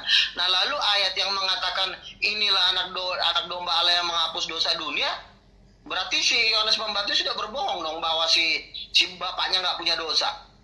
Ya, pertama bukan urusan saya. Iya, yang saya tanyakan kan begini, Yesus kan, adakah Yesus mengatakan bahwa seluruh manusia ini berdosa? Tidak ada. Yesus, ya kan dengerin, Yesus kan sudah bilang jelas-jelas, inilah darahku. Bahkan dikatakan Yohanes 3:16, karena begitu besar kasih Allah akan dunia ini, sehingga ia mengaruniakan anaknya yang tunggal. Yesus datang untuk menyelamatkan. Dengerin. Yesus datang untuk menyelamatkan dunia. Sekarang gue tanya, kalau orang mau diselamatkan, kira-kira orang itu orang berdosa apa orang suci? Tidak tahu. Tidak penting. Yang penting kan sekarang Orang diselamatkan, dengerin ya. Sekarang gua tanya sama lo ya. Sekarang menurut lo kematian itu menurut lo upah dosa bukan? menurut Paulus. Dengerin, oke. Saya- Janganlah dulu menurut Paulus, menurut kamu lah dulu. Tidaklah. Oke, sekarang saya tanya. Aja. Iya, dengerin. Oke, besok misalnya si Andi. Kita itu sudah- Iya, dengerin. sudah- Iya, dengerin lah sudah dulu. manusia, itu Ucok, dengerin lah dulu. Besok si Andi jalan di Blok M, tiba-tiba datang preman, diburailah ususnya, keluarlah perutnya semua. Kira-kira yang ngeburai ususnya si Andi berbuat dosa nggak? Dosa lah. Berarti lo masih bisa disentuh oleh dosa. Kalau orang yang kena Dosa jantung gara-gara orang berbuat dosa, lo usus lo jadi keluar. Kalau orang jantungan Arti gimana? kalau orang tidak bisa disentuh oleh dosa, bro, lo ditikam juga lo nggak sakit. Kolesterol gimana? Makanya Gini. Kita kembali. makanya orang sakit. Giliran lo udah kalah lo kembali lagi. Gini aja, biar tidak terlalu Sebentar. Ini tolong kalau dialog jangan kayak ama sen kiri belok kanan gitu loh. Sen kiri ya kiri. Mama ke pasar Kan sen kiri sekarang kanan, gua gitu loh. kan lo bilang bahwa kematian itu bukan karena dosa. Sekarang besok lo ditabrak kereta, pala lo pecah. Masa itu bukan itu bukan takdir. Tuhan nggak pernah bikin orang mati, bro. Tuhan itu ngapain menakdirkan orang mati? Tuhan itu maha pengasih. Tuhan orang ingin hidup. Setan yang membunuh manusia. Jadi yang nentuin hidup matinya manusia siapa kak? Yang nentuin hidup matinya manusia siapa? Yang menentukan hidup matinya manusia adalah manusia sendiri. Coba lo misalnya lo coli tiap hari, lama-lama juga lo mati. Oh iya. Jadi bukan Yesus ya yang nentuin hidup matinya manusia ya? Yesus itu cuma melemparkan lo ke neraka. Lo nggak bisa dibikin ke sorga. Tapi kalau lo mau cepat mati, ya lo bunuh diri aja.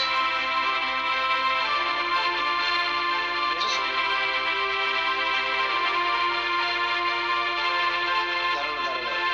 Sabar ya. Waktu habis ini.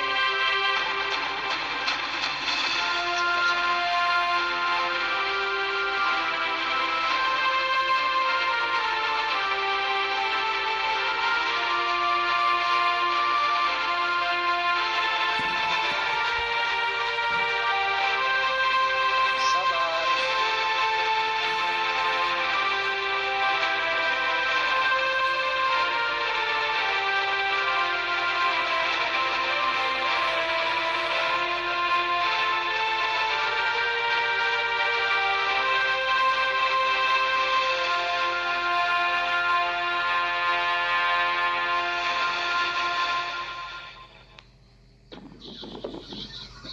Ya, kita lanjut aja ke berikutnya supaya melebar, tidak terlalu sinkron. Nah, sekarang begini.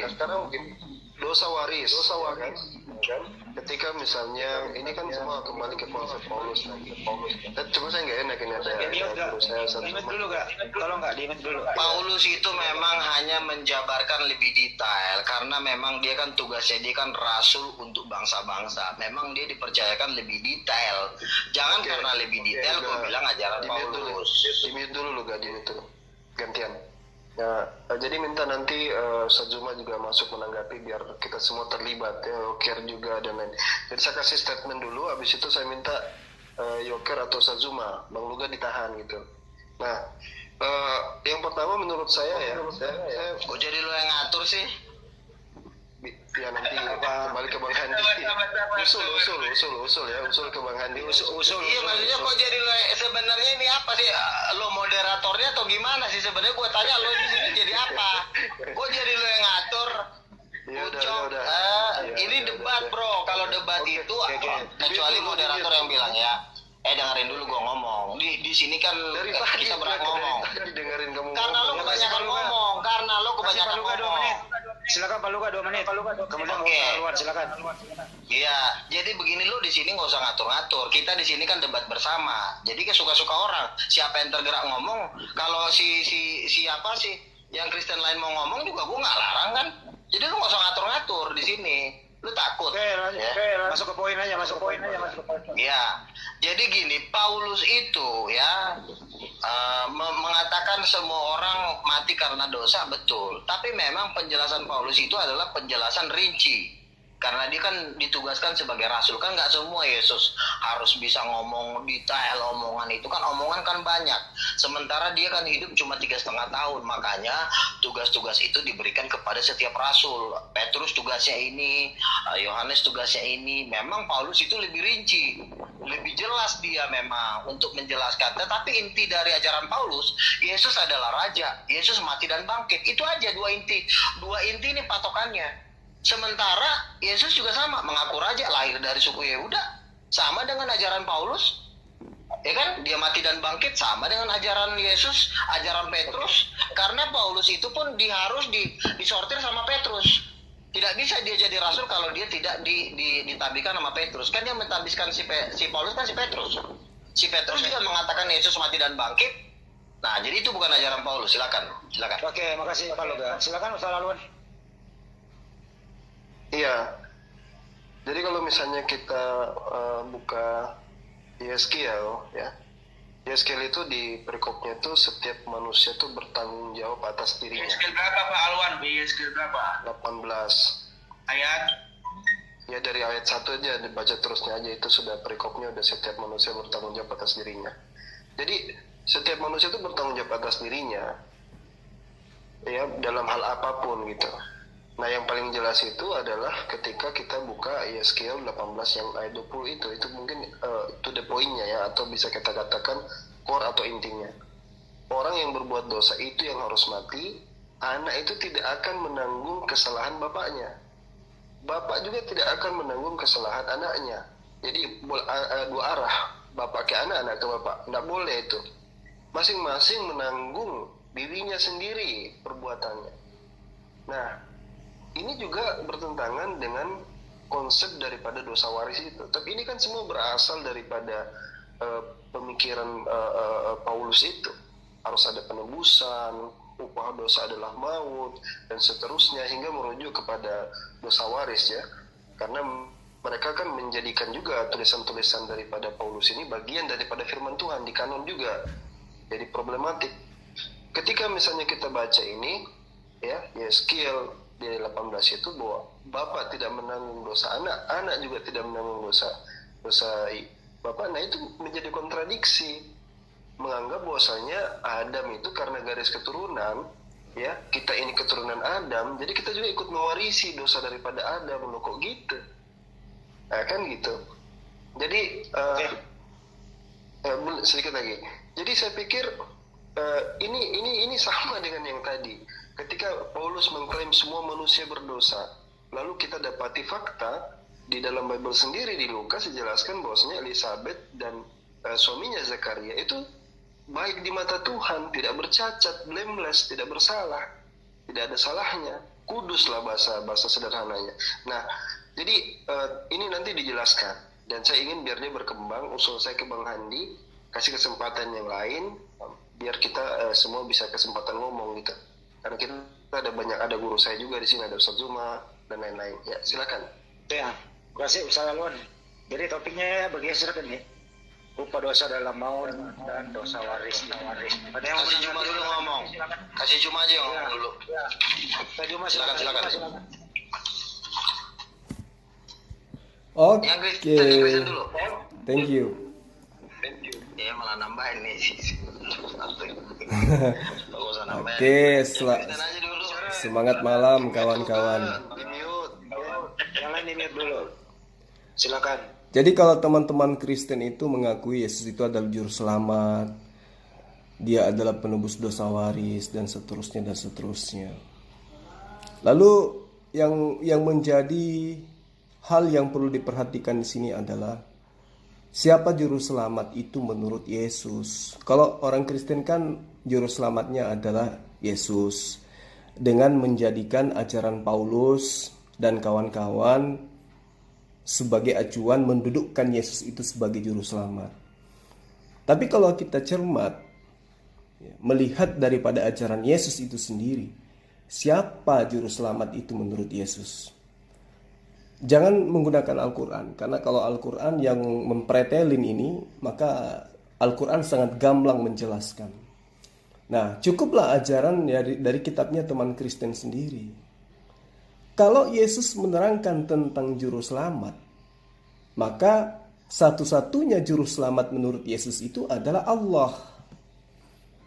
Dan agar manusia selamat, menurut Yesus, apa? Manusia harus taat pada perintah Allah. Di dalam ajaran agama Islam disebut bertakwa. Kalau Yesus kemudian mengajarkan sembahlah Allah Tuhanku dan Tuhanmu, ikutilah perintah Allah, cintailah Allah dengan sepenuh hatimu, dengan sepenuh jiwa ragamu, dan dengan sepenuh kekuatanmu, bukan untuk sekedar pamer, tetapi benar-benar menegaskan bahwa satu-satunya juru selamat itu adalah Allah. Coba lihat contoh misalnya di dalam Matius 7 ayat 21. Bukan setiap orang yang berseru kepada aku Tuhan, Tuhan, ya, akan masuk ke dalam kerajaan sorga, melainkan dia yang kenapa? Yang melakukan kehendak Bapakku yang ada di surga. Berarti orang itu harus bertakwa, baru bisa mendapatkan keselamatan. Dan ternyata juru selamatnya itu siapa? Bapak, yang kemudian umat Islam kenal dengan padanan kata Allah. Nah, lalu kemudian apakah hanya ayat itu yang menerangkan? Satu ayat itu saja? Oh tidak, banyak dalil dalam kitabnya sahabat Kristen yang menerangkan Yesus mengakui juru selamat itu adalah Allah. Yohanes 12 ayat 49 sampai ayat 50. Apa kata Yesus?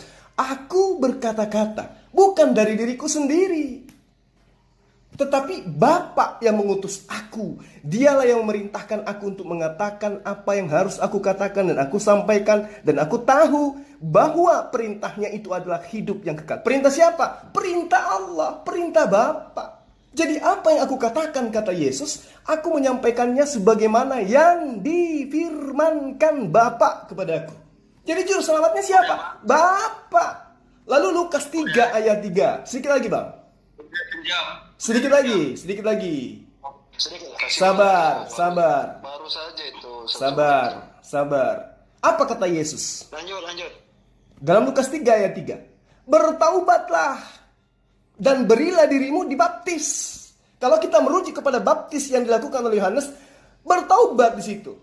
Dan berilah dirimu untuk ditobatkan. Dan Allah akan mengampuni dosamu. Itu kata siapa? Konon itu adalah kata Yesus. Lukas 3 ayat 3. Bertobatlah, berikanlah dirimu untuk dibaptis, dan Allah, ya coba, bukan aku, dan Allah akan mengampuni dosamu. Matius 19 ayat 17. Sedikit lagi bang. Kata Yesus, apakah sebabnya engkau bertanya kepadaku tentang hal yang baik? Apa jawab Yesus? Hanya satu yang baik. Apa itu? Engkau ingin masuk ke dalam hidup? Yes, turutilah segala perintah Allah. Itu aja. Jadi juru selamat menurut Yesus itu apa? Allah. Jangan menyeru kepadaku selain kepada Allah. Jangan taat kepadaku selain taat kepada Allah. Itu ajaran Yesus. Maka ending daripada semuanya di dalam Yohanes 17 ayat 7.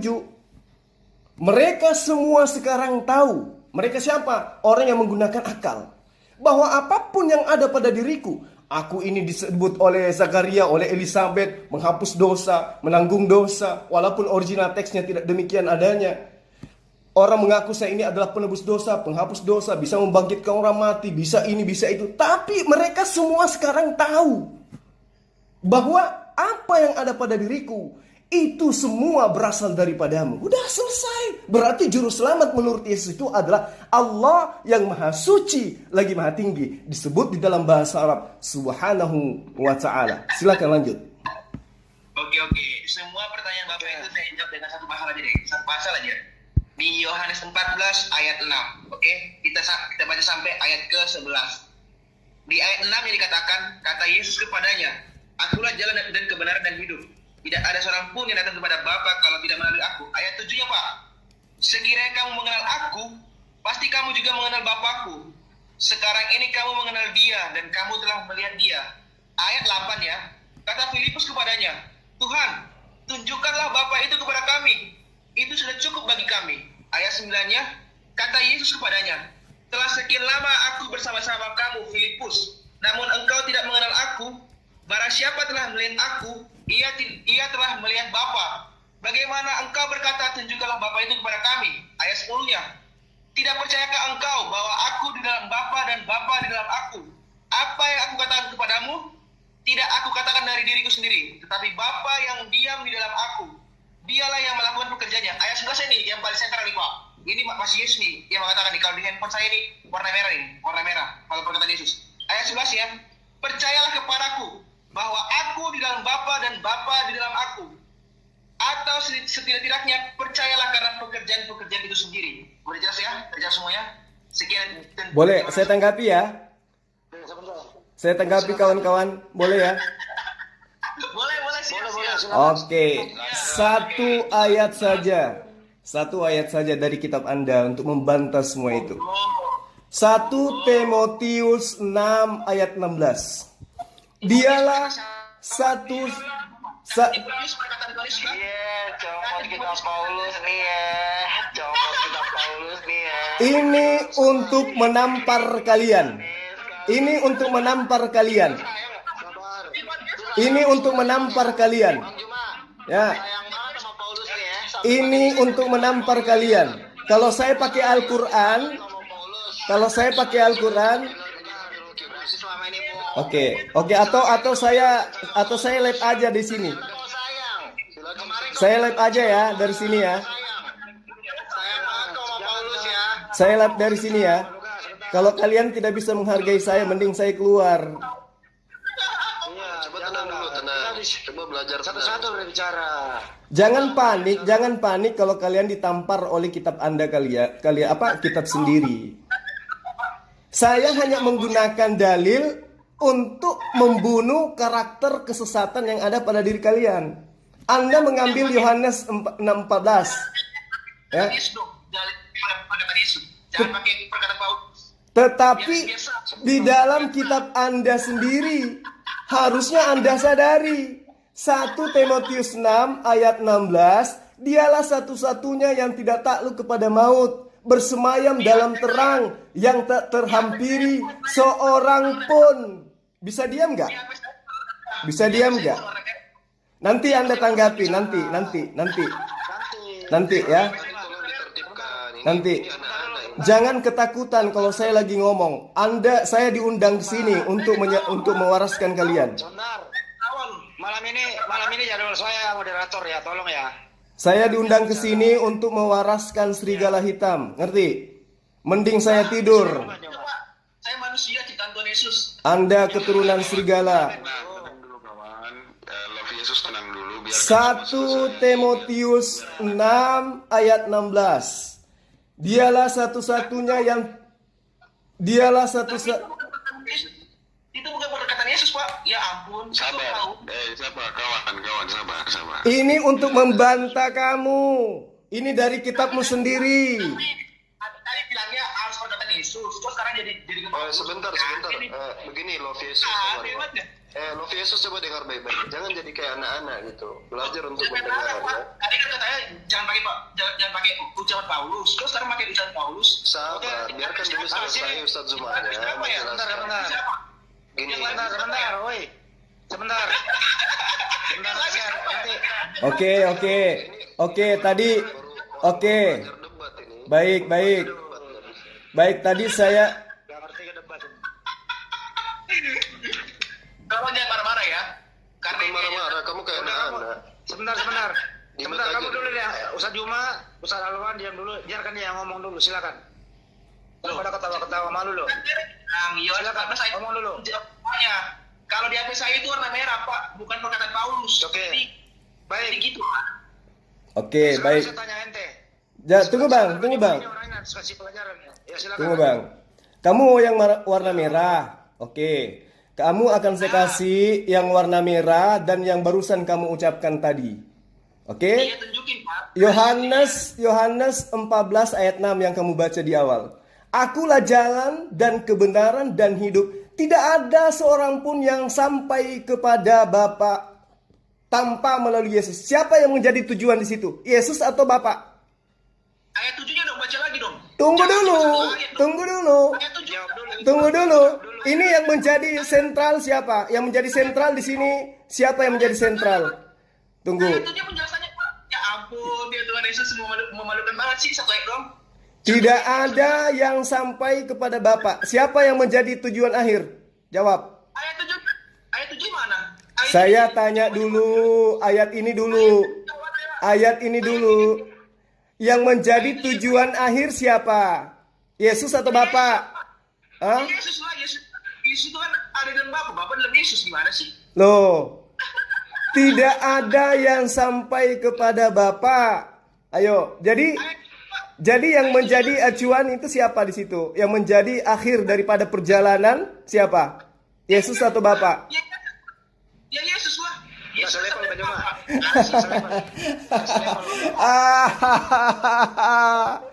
Ini yang mau melawan saya diskusi. Ayat 7-nya. Sekiranya kamu Sebentar, ini bagian saya. Ya silakan. Nih, ayat 7 Habis ini nih. saya marahnya. Silakan. Sekiranya Ya, kamu baca semua. kamu juga mengenal Bapakku.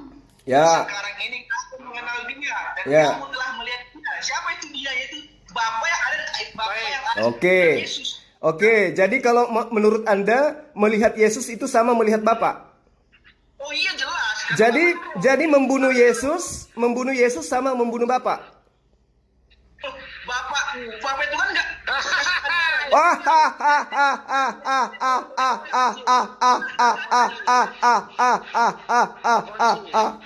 Kasihan deh lo.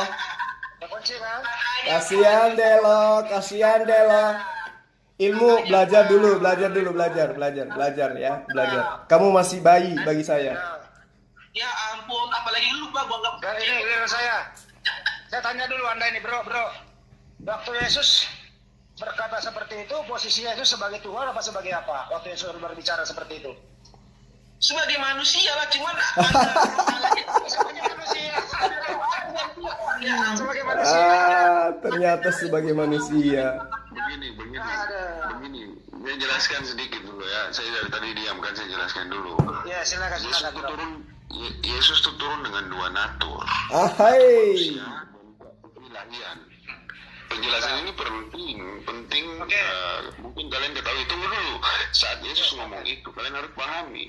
Logos yang adalah bagian dari Bapa itu masuk ke dalam tubuh insani bernama Yesus Kristus. Ada logos di dalam itu. Baik. Logos yang sabar dulu. Tunggu. Waktu kan begini Pak. Kalau kau melihat biarkan aku, dulu. kau melihat Bang Andi, Bapak. biarkan dulu.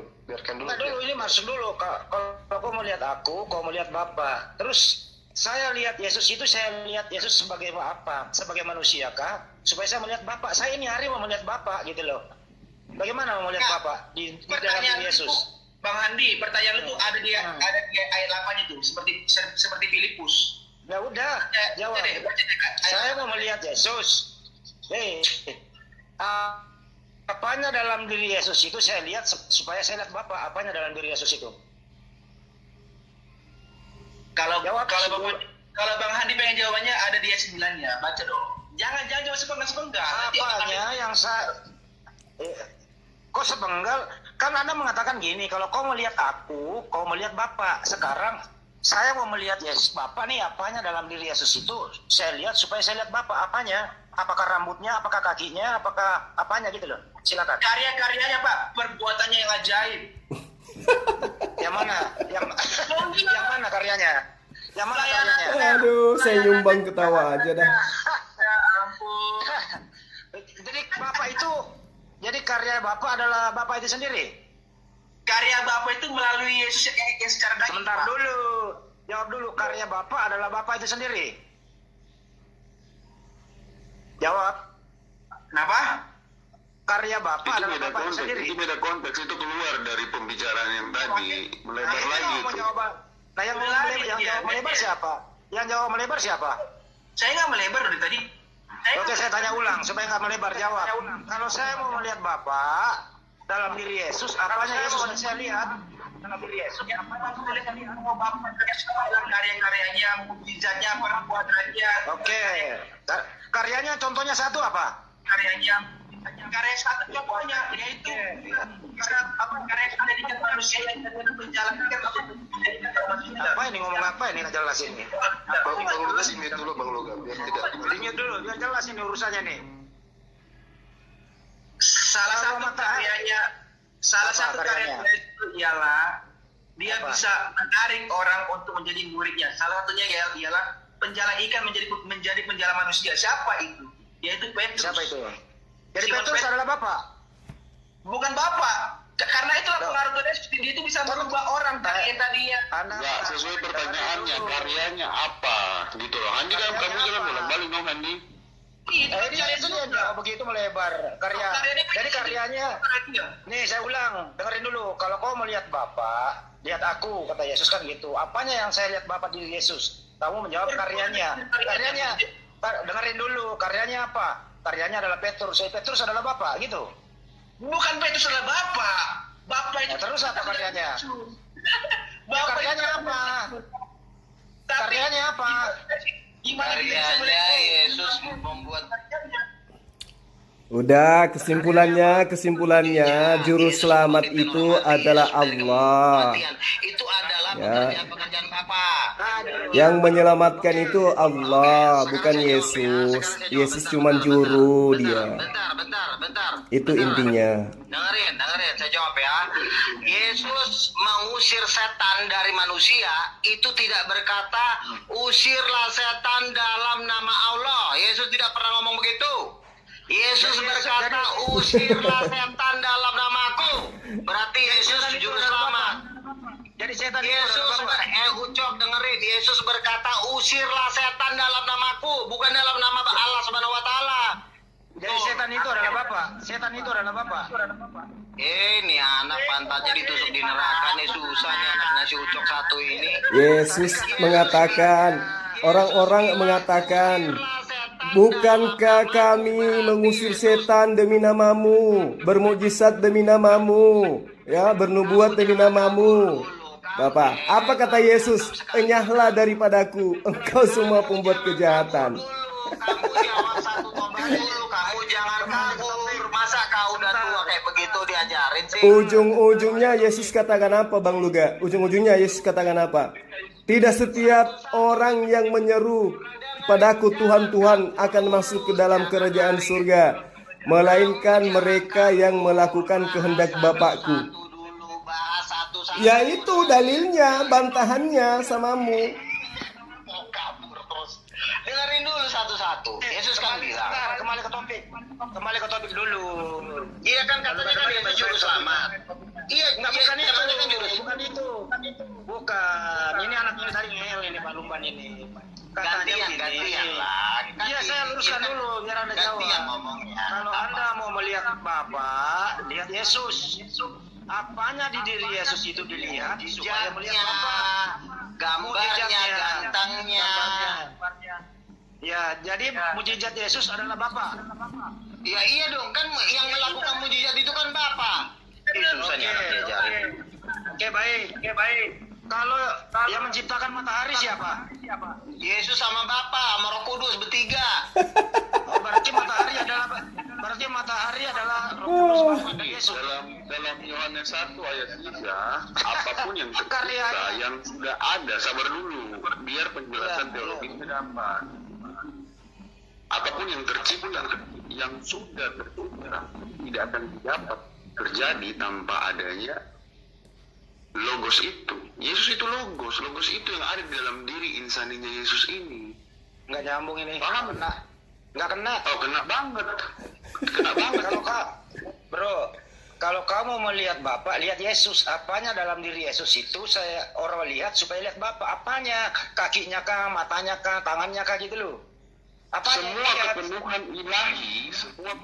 ilahi yang ada di dalam diri Yesus itu sudah mencontohkan Bapa itu. Yesus yang karena adanya Yesus maka terciptalah segala sesuatu hal. Tanpa adanya Yesus yang disebut logos di situ tidak akan terjadi. Yohanes 1 ayat 3. Ya apanya? Apanya dalam diri Yesus itu adalah Bapak? Apanya? Segala kepenuhan Yesus turun, tadi kan saya sudah bilang, kamu putus. Makanya saya mau jelasin, kamu putus. Yesus turun dengan dua natur. Natur keilahiannya itu setara dengan Bapa. Bapa, muliakanlah aku dengan kemuliaan yang aku miliki sebelum dunia ini ada. Dia bersama-sama dengan Bapa. Sebelum itu, tunggu dulu saya jelasin biar ngerti gitu loh. Jadi segala kepenuhan yang ada di dalam diri Yesus itu adalah Bapa itu. Kepenuhan Tapi apa ya? dalam kepenuhan, ya, saya bicara kepenuhan. Segala kepenuhan yang Yesus lakukan hanya Bapa. Kena putus mulu gitu, kita jadi bingung. Itu kepenuhan lu kepenuhan sih ngomongnya. Enggak, soalnya kamu putus gitu loh. Ya enggak, ini topiknya ini loh. Iya, jadi kalau kau melihat Yesus, kau sudah melihat Bapa. Artinya segala kepenuhan keilahian yang ada, yang Yesus lakukan selama dia hidup di dunia ini, itu hanya Bapa yang bisa melakukannya. Yesus membangkitkan, menyembuhkan. Yesus dengar dulu. Kamu mau lihat kan? Mau lihat Yesus, mau lihat Bapa. Iya, lihat Bapak ya. Mana? Yesus Mana, Bapak? menyembuhkan orang dari Yehuda sampai ke Yerusalem hanya mengatakan satu kata, pulanglah, anakmu telah sembuh. Hanya Bapa yang bisa melakukan itu. Kenapa Yesus yang insani itu bisa melakukan itu? Karena ada logos yang di dalam dirinya itu, yang adalah bagian dari Bapa. Tanpa logos Bapa tidak bisa menciptakan apa-apa. Oke, saya Yohanes, dengar dulu, Santo Yohanes menjelaskan itu dengan baik dan benar. muterin, soalnya muterin. Iya, kan saya bilang segala kepenuhan yang kau lihat, segala keilahian yang Yesus lakukan selama dia hidup di dunia ini, selama dia ada di dunia ini. Pertanyaannya singkat ini, bro. Apakah Iya, jawaban saya menjelaskan itu. apakah fisiknya Yesus itu kita lihat berarti kita lihat Bapak? Bukan. Apa fisiknya? Yesus menjelaskan dengan jelas. Tadi teman saya sudah katakan, ketika kau melihat aku, kau sudah melihat Bapa. Berarti Bapak mirip dengan Yesus, sama, punya jenggot, punya rambut, punya kaki gitu. Tunggu dulu. Kami menciptakan manusia seperti gambar kami. Ya iya, berarti Bapak punya jenggot, punya rambut panjang, gondrong, mata belok gitu. Coba Bang Luka. Gini. Ya, gimana? Bapak Iya, itu, iya, kan iya, Yesus iya. barang siapa melihat aku melihat Bapak, berarti aku melihat, berarti Bapak tuh ganteng. Nah, pertanyaannya, apakah Allah Subhanahu wa taala seganteng Bapak di sorga? Itu pertanyaannya. Aduh. Bapak, dengerin ya Ucok ya. Aduh. Bapak kami, dengerin. Itu Bapak kami. Jangan lo panggil itu Bapak lo. Lo cari Bapak lo di pasar. Masa Bapak kami? Bukan. Iya, jangan sampai lo panggil itu Bapak lo, bro. Jangan sampai. Gua nggak suka. Itu bukan Bapak lo. Itu Bapak kami. Ya udah, ambillah bapak kamu itu. Ya udah, ambillah bapakmu. Ya. Lo nggak punya Bapak. Ya, kami juga menyebut bapak cuman alergi aja kok. Nggak boleh. Jangan sampai lo panggil dia Bapak. Itu Bapak kami. Bapak kami tuh ganteng. Allah Subhanahu wa taala tuh. Ya. Udah, suka-suka Bang Duga lah. Kami itu Bapak gue nggak gondrong. Iya, sekarang gua tanya, kayak gimana tampang Allah Subhanahu wa taala? Tampangnya gimana? Iya. Kalah ganteng. Iya, bapak lu ganteng lah. Makan gorengan, kebanyakan makan singkong. Iya. Susah kali kalau diajarin. Ya. Nih buat si apa nih yang anak-anak tadi nih ya, di yang Yohanes 14 itu, lanjutkan ke ayat 28-nya ya, supaya kamu waras ya, Dek ya.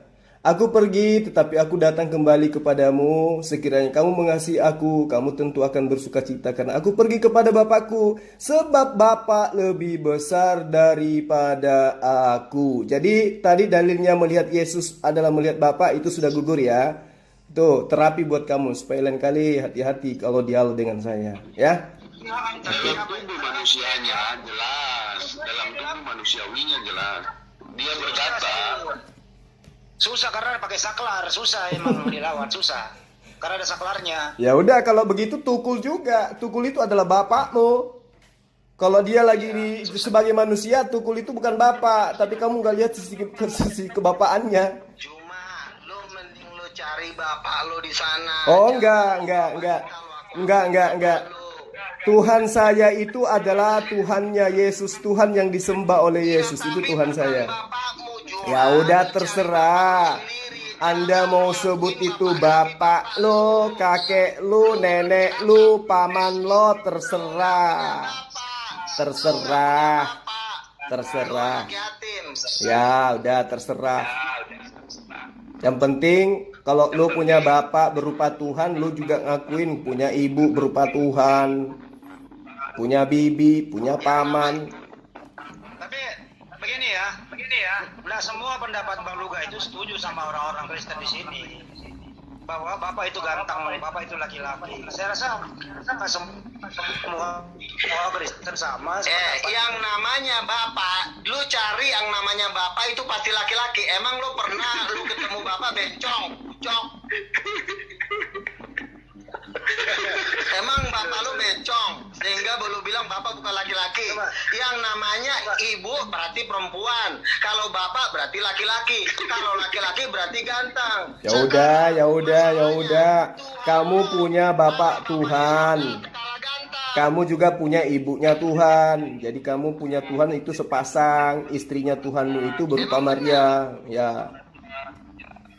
Makanya yang namanya Bapa di sorga itu ya, dia itu Tuhan, dia pencipta, dia tidak seperti manusia bisa ya sudah.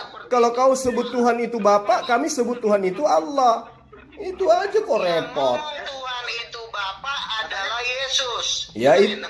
Yang ngomong Tuhan itu Bapa adalah Yesus. Yesus punya jaminan. Jaminannya bangkit dari kematian. Iya, dia menyebut itu karena dia lahir tanpa ayah. Lah situ lahir tanpa ayah. Beda dong. Itu pun Yesus menyebut dia sebagai Bapa. Kalau saya ikuti alur cerita kitabmu, itu karena keakrabannya kepada Tuhan.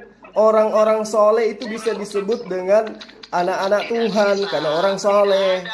Tidak ada Al-Quran mengatakan Allah Subhanahu Wa Taala itu Bapa. Jadi lo ya memang. Musa itu memanggil bapak juga. Iya, tapi kan di dalam Al-Quran tidak dibolehkan. Memang karena Al-Quran itu bukan bahasa Indonesia. Bapak itu bahasa apa, Bang Luga? Bapak itu bahasa apa? Bapak itu bahasa apa? Bapak itu tidak ada huruf K-nya. Saya tanya dulu Bang Andi ya. Saya tanya ke Joker. Saya tanya ke Joker ya. Coba dulu Bang Luga. Suara Bang Luga, tolong Luga. Joker saya tanya ini. Tadi kan kamu bilang melihat Yesus itu melihat dia punya due nature gitu. Nah, saya mau minta yang dalilnya lah dari Bible kamu yang mana itu bahwa dia itu ada due nature itu ada dua nature itu di mana? Bah, silakan dijawab. Siapa aja mau jawab? Joker kah? Apa siapakah? Pernyataan Yesus aku adalah firman aja nggak ada. Iya betul. Nah di mana ada dalil dia due nature di mana? Halo, Pak Joker atau Pak Lumban siapa gitu? Joker aja Joker. Karena dia yang nerangin tadi seperti itu Joker aja. Joker. Oke Pak Joker. Yang ada itu samponatur, itu sih setahu saya. Iya. Mana suaranya Joker ini?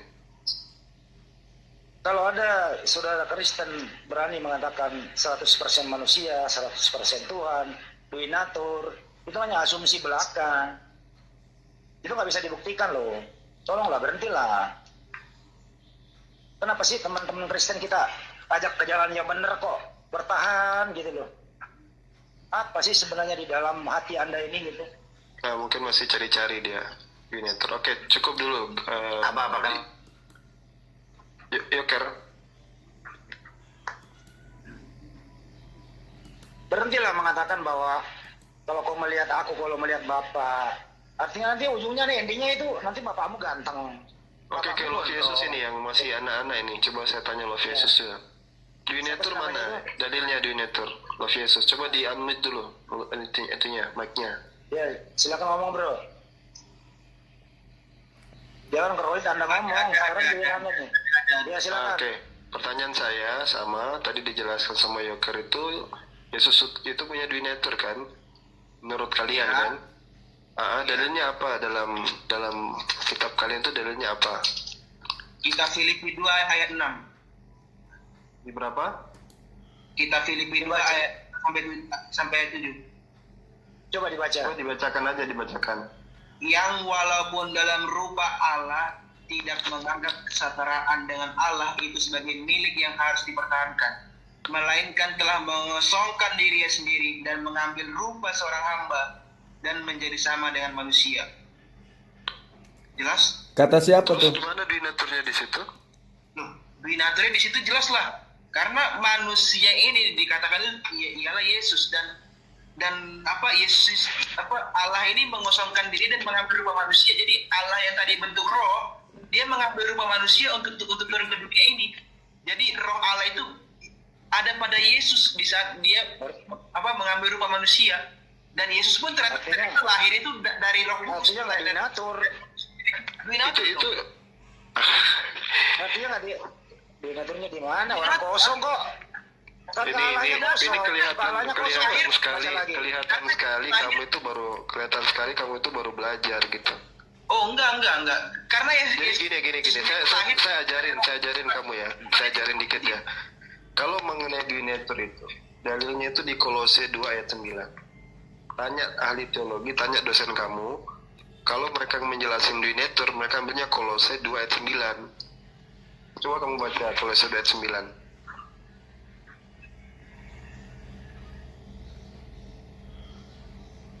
Jadi bahasa-bahasa daripada Joker tentang kepenuhan itu di Kolose, tulisan daripada Paulus itu. Donatur dipakai. Tapi itu terbantah kalau kita baca Efesus. Jadi itu nggak ada donatur itu sesuatu yang di. Sorry sabar. Bagaimana Pak Alwan? Ya ini. Pertanyaannya Pak Alwan. Kita diam dulu aja. Kau tahu saya yang tanya. Joker. Kamu dengar dari kamar mandi ya? Oke. Ya, coba dijelaskan Joker, apa dalil donatur Tuhan itu di mana? Dalil donatur Tuhan itu nggak usah jauh-jauh. Yohanes 1 ayat 14. Dia turun menjadi manusia. Kenapa mesti jauh-jauh banget? Gini, kalau itu nanti kita akan masuk lagi kepada Yohanes 1 ayat 1 itu, pada mulanya adalah firman dan seterusnya. Bicara Yohanes 1 ayat 14 menjelaskan kaitannya dengan itu kan. Kaitannya dengan itu kan. Donatur di situ terjadi dua natur dari logos yang lebih tinggi, tapi kosakata di dalam bahasa Indonesia tidak bisa mengartikan logos itu apa, maka bisanya firman. Coba baca 14-nya. Firman telah menjadi manusia. Berarti satu natur dong, manusia doang. Dan diam, ada dua dong. Logos. Mana baca coba. Manusia gimana sih? Coba baca. Lu diam dulu kalau ditanya nggak jawab. Satu, pribadi yang berbeda daripada manusia. Logos yang bukan pengertiannya hanya firman biasa. Logos di situ lebih tinggi dibanding firman yang kalian bilang menciptakan. Tidak, dia berbeda. Tapi tidak ada kosakata yang bisa menjelaskan gini, itu. Kalau itu kita bisa debat panjang. Pengertian logos itu sendiri banyak, ya. Anda harus belajar juga logos itu apa. Iya, logos itu 300 kali disebutkan di dalam Bible dengan arti yang macam-macam gitu. Kalau Anda mengartikan itu firman, itu cuma mengambil satu arti saja. Yang kedua gini, Anda tahu firman biasa, logos bukan rema. Logos itu penjelasannya jelas lebih tinggi derajatnya dibanding firman, tapi karena kekurangan kosakata bahasa Indonesia maka hanya tertulis firman. Logos itu adalah Allah, dia bagian dari Allah. Lalu dia turun menjadi manusia. Iya, tapi sekarang begini, kalau saya anggap kamu itu benar ya, sekalipun ya, anggap saja kamu benar, misalnya dia menjadi manusia, pertanyaannya kan dia berarti kosong, berarti Bapa di surga tidak ada. Dia telah berubah 100% jadi manusia kan? Oh tidak, logos dan Bapa beda. Berarti kamu harus buka donatur itu, maka kamu dalilnya mana donatur? Donatur itu dalilnya Yohanes 1 ayat 14. Dia keluar dari Bapa dan menjadi manusia. Ketika dia menjadi manusia, bapaknya itu hilang atau tidak? Oh tidak dong, maka dari itu Trinitas ada berarti dia Bapa, jadi ada apa Putra, masalahnya? Putra di situ Berarti dia- logos. Logos inilah. Gini. Misalnya gini, Nanti yang kalau lihat. kita bicara berubah dari satu bentuk ke bentuk yang lain, bentuk yang lamanya itu masih ada tidak? Bapa dan Logos itu dua pribadi. Penjelasannya sama dengan Dafar. Dafar Elohim tidak dapat dipisahkan Coba, dari Elohim. Baca Sama ayatnya. seperti itu, tapi dapat Nah, dibedakan. bacanya. Saya luruskan, saya bacakan Beda itu. ayatnya. Firman telah menjadi manusia. Artinya firman ini menjadi manusia. Artinya nggak ada lagi firman. Karena udah berubah menjadi manusia. Oh tidak, Kalau saya bahasa tadi Indonesianya sudah berubah. bilang, saya tadi sudah jelaskan, Logos itu bukan firman biasa. Dia adalah Bapa itu sendiri. Yohanes 1 ayat 1 menjelaskan itu. Iya, makanya itu kan tidak menjelaskan apa-apa. Baik, sudah saya telah Menjelaskan, jawab. Bung. Itu tidak Santo menjelaskan Yohanes apa-apa. menjelaskan itu dengan sangat baik dan benar. Jangan Sangat sampai baik Menjelaskan apa-apa. Makanya ketika kita bicara masalah nature itu, yang Anda maksud itu sebenarnya kepenuhan itu lebih tepatnya di Kolose. Ya kan tentang kepenuhan itu. enggak Tidak ya. ada Saya maksud tidak bicara Kolose, kepenuhan saya itu bagaimana? berbicara Jadi di tentang itu tidak ada dalilnya. Pertama ketika kita bicara tentang logos sendiri itu punya pemaknaan yang banyak. Anda buka referensi, baru Anda temukan saya menggunakan logos itu apa. referensi dari pengertian yang diajarkan Santo Yohanes lalu diberitahukan untuk kami. Tidak umat ada, Kristen, karena kalau Anda untuk buka pengertian Yohanes logos yang itu. bagian terakhir, dia menyimpulkan bahwasanya Yesus itu bukan logos. Iya kan? Buka Yohanes paling terakhir itu. Apa kesimpulan dia? Gini aja deh. Jadi Ustaz, gini, daripada jadi kalau motor, Ah, daripada motor gini aja, jelaskan aja. Kalau udah firman menjadi manusia, apakah masih ada firman? Itu aja dulu. Masih ada, karena firman itu pengertiannya ialah perkataan, ucapan. Berarti firman itu nggak jadi dong manusia kalau masih ada firman. Jadi, tapi firmannya ini masih tetap ada gimana? di dalam diri Allah itu, karena Allah itu adalah roh. Roh Saya itu kasih analogi gampang nih. Monyet berubah jadi babi. Apakah babi ini masih dipanggil monyet? analogi lu salah bang, karena kuasa Tuhan nggak Gimana? dengan Enggak, supaya lu cerdas sedikit gitu loh. lo enggak, itu namanya lu menentang Coba. kan telah menjadi. Telah Iya, menjadi loh. Telah menjadi. Makanya itu tidak Firman menjelaskan telah nature kalau menjadi.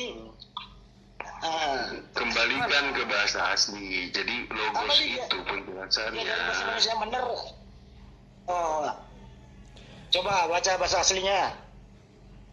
Jadi logos di situ dia lebih tinggi dibanding firman. Tadi kan saya sudah katakan, kosakata bahasa Indonesia tidak sanggup untuk mengertikan apa itu logos.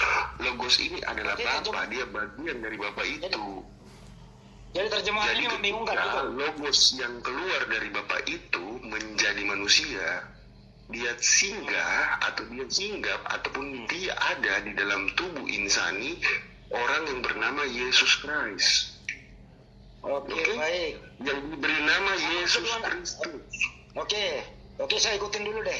Anda boleh jawab berdua. Kedua natur ini apakah selalu menyatu atau kadang berpisah? Kan saya sudah jelaskan, Dafar Elohim tidak bisa terpisah dengan Elohim itu, Oke. namun dapat dibedakan. Makanya saya membedakan tadi. Makanya Santo Yohanes dengan jelas tunggu dulu. Santo Yohanes dengan baik dan benar menjelaskan tentang pengertian ini. Karena dia orang Yahudi, dia tahu betul tentang perpisahan ini. Sekarang begini, Yod Yewawe itu punya Sekina. Sekina itu dia akan ada selalu di perkemahan. Tunggu dulu saya jelasin. Yohanes 1:14. Firman Iya, ini telah saya menjadi jelaskan. manusia. Ada dua natur. Pertanyaannya, apakah kedua natur ini selalu menyatu atau kadang berpisah? Loh, tadi kan saya sudah bilang, di Apa situ itu? dia Nyatu. dibedakan, tapi tidak bisa dipisahkan. Keilahian mereka tuh sama, satu. Jadi menyatu. Jawab menyatu, deal ya. Apa yang menyatu? Kedua natur ini itu loh, sama diri Yesus itu loh. Jadi logos masuk ke dalam tubuh manusia, ya kan? Selalu menyatu, Makanya selalu menyatu. Ada keilahian dan ada ada manusia di situ dan keilahian. Ya keilahian dan kemanusiaan ini selalu menyatu apa berpisah kadang-kadang? Dalam konteks apa nih pertanyaannya? Harus memakai konteks karena kan posisinya kadang gini. Nggak usah. konteks dua natur. Ya, ketika Yesus dengan natur manusianya, dia diharuskan, diwajibkan, ya, bahkan ditentukan untuk makan, dia makan. Ketika dia diwajibkan untuk minum, dia minum. Oke, baik. Oke, tapi natur Waktu dia minum, keilahian yang waktu dia ada benar. dan penuh, tunggu dulu. Silakan. Waktu dia makan dan minum, itu kan Anda mengatakan natur manusianya. Natur keilahiannya kemana? Ya ada di dalam dirinya, masih di dalam dirinya. Ada dalam dirinya. Berarti natur ilahi ini ya bersama diri Yesus, menemani Yesus makan dan minum, betul? Betul? Betul. Dari tadi kayak ngomong gitu loh. Yesus makan. Lanjut Ustaz. Tuhan juga makan dan minum gitu. Yesus itu esa, Bapak juga itu esa. Jadi masing-masing berdiri sendiri. Itu nggak bisa digabung-gabungkan. Yesus ya Yesus, manusia. Allah ya Allah. Jangan dipaksa menjadi satu. Begini ya, Yesus Kristus itu turun dengan dua natur ke dunia ini. Itu penjelasan teologi yang dilakukan oleh orang Kristen, makanya tapi itu dibantah oleh dalil yang ada dalam kitab Anda sendiri, bro. Gak bisa. Yesus esa, Allah juga esa. Jadi masing-masing berdiri sendiri, nggak bisa digabungkan. Mau seperti apapun Kristologi mengatakan itu satu, gimana nggak mungkin itu bisa. dibantah? Itu ditulis Yohanes 1 ayat 1 sampai 14. Firman yang telah menjadi manusia. Nah sekarang kalau kamu uraikan matahari itu apa yang menjadi matahari? Kenapa lari ke matahari? Tidak bisa, harus apple to apple dong. Perbandingannya jelas. Yohanes Karena matahari itu pada mulanya adalah firman. Tidak bisa tidak. Matahari bukan pada mulanya adalah firman yang sama dengan logos. Ya. Matahari itu Bagaimana bisa Anda membedakan matahari logos atau rema? Apa yang menjadi acuannya kemudian? Menjadi acuannya ya itu kembali kepada ayat yang disebutkan tadi yang kita sedang perdebatkan. Yohanes 1 ayat 1. Ya, Pada mulanya adalah firman. Firman itu bersama-sama dengan Allah dan firman itu adalah Allah. Firman di situ bahasa aslinya di situ dia menulis logos. Berarti logos ini adalah Allah. Dia bagian dari Allah yang keluar dari Allah menjadi manusia. Kalau kita merujuk kepada bahasa Yunani, logos itu jelas itu adalah perantara antara Tuhan dengan manusia. Berarti Yesus ini adalah perantara, bukan Tuhan itu sendiri. Dia penghubung. Begini, penjelasan yang Santo Yohanes lakukan itu baku, dia tunggal, dia tidak jamak, dia itu pasti, kategorinya dia pasti. Santo Yohanes tidak mungkin bermain-main dalam menulis kitab. Loh, di situ sudah ada kata bersama-sama kok. Ya, bersama-sama dengan Allah. Betul. Iya, kalau bersama-sama dengan Allah berarti mereka bukan satu. Poin inti penjelasan Santo Yohanes adalah logos itu adalah Allah dan logos itu bagian dari Allah itu. Iya, betul. Kalau kita berbicara mengenai firman dalam arti kata kalam dalam ajaran agama Islam, ya itu adalah sifat. Memang dia bersama dengan Allah. Tapi yang jadi masalah di sini adalah Yesusnya. Yesusnya itu bukan firman. Siapa bilang Yesus itu perkataan? Yesus itu adalah makhluk ciptaan Tuhan berupa manusia. Dia bukan firman, tapi bermula dari firman. Semua ciptaan Tuhan itu semuanya berasal dari firman. Tidak ada yang tidak. Tidak ada makhluk itu. Firman Allah itu adalah Allah. Sekarang pertanyaannya, firman Allah, SWT itu adalah Allah. Pertanyaannya itu. Perkataan. Jadi perkataan Allah itu adalah apa yang ada dari dirinya yang berupa sifat melahirkan perkataan. Artinya itu dia kan? Bukan. Kalam Allah. Nah, kecuali kalau berbicara mengenai kalam berarti sifat Allah itu ya Allah itu sendiri. Tapi ketika sifat itu seperti gini. Saya Zulkifli memiliki kemampuan berkata-kata. Apakah kemampuan berkata-kata saya itu adalah saya sendiri? Betul, saya sendiri. Tapi ketika kemampuan berkata-kata saya itu sudah bekerja, sudah berkata-kata, maka itu bukan saya lagi. Contoh, saya berkata-kata, Anda mendengarkan suara saya di sana. Ya, Anda di Timika misalnya. Apakah yang ada di HP Anda itu adalah saya? Bukan, itu suara saya yang Anda dengarkan melalui HP. Tapi itu bukan saya. Tapi suara saya itu berasal dari sifat saya yang mampu berkata-kata. Maka semua, seperti misalnya kalau suara saya direkam, apakah itu adalah saya? Suara saya yang direkam itu? Bukan, itu adalah sesuatu yang bersumber dari sifat yang saya miliki, yaitu kemampuan saya untuk berkata. Gitu loh. Demikian Yesus, demikian alam semesta. Itu adalah bias dari sifat yang dimiliki oleh Allah. Jadilah terang. Sebelum jadi terang diawali dari firman. Jadilah terang. Terang itu jadi. Pada mulanya terang itu adalah firman. Gitu. Jadi sama dengan Yesus. Jadi penjelasan saya sama seperti yang tadi kamu jelaskan. Kalam ala SWT itu adalah dirinya sendiri. Kalau kamu tidak bisa memakai logika yang saya gunakan dalam bentuk logos, maka pakailah itu dalam bentuk kalam. Iya, masalahnya Yesus ini bukan kalam. Kalam itu telah menjadi manusia. Iya, betul. Tidak masalah. Sama seperti alam semesta ini, itu kalam itu yang menjadikan manusia, menjadikan alam semesta ini. Udah benar itu, Sosta. Dia keluar menjadi manusia. Begini. Jadi kalam masih dulu. Saya Kan jelasin dulu bahasa sederhana. Kalam itu telah menjadi manusia Yesus. Artinya Yesus ini bukan lagi kalam Allah, sudah jadi manusia dulu. Ya, berbeda dalam pemikiran, berbeda dalam konsep, gitu loh. Konsep kami. Logos itu adalah Allah itu sendiri, bagian dari Allah itu yang keluar menjadi manusia. Santo Yohanes jelaskan dengan baik kok. Baca baik-baik. Jadi manusia Yesus adalah Allah itu sendiri. Jadi manusia Yesus ini bagian dari Bapa. Iya, yang turun ke dalam dirinya itu adalah bagian dari Bapa itu, yaitu Yang mana dalam diri Yesus bagian dari Bapa? Logos itu, keilahiannya itu. Makanya dia bisa berbuat segala sesuatu yang Bapa buat. Oke, Yesus mengatakan aku tidak bisa berbuat dari diriku sendiri, melainkan karena ya dari dirinya yang manusiawi itu, tapi Bapa yang dia di dalam aku yang melakukan. Berarti kalau Anda mengatakan, kalau dia mengatakan aku tidak bisa berbuat apa-apa dari sisi manusia itu, lah bukannya tadi yang menjadi manusia itu firman, dan firman itu adalah Bapa itu sendiri. Mau lari kemana lagi coba? Logos itu masuk. Tadi saya bilang dia datang, dia masuk. Salah.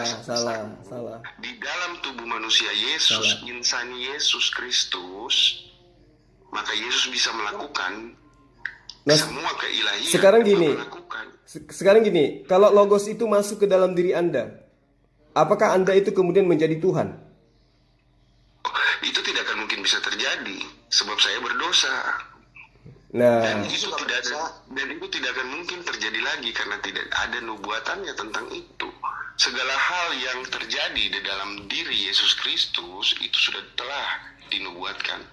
Dan nubuatan apapun tentang dia, dari perkataan hingga perbuatan, telah digenapi oleh Yesus.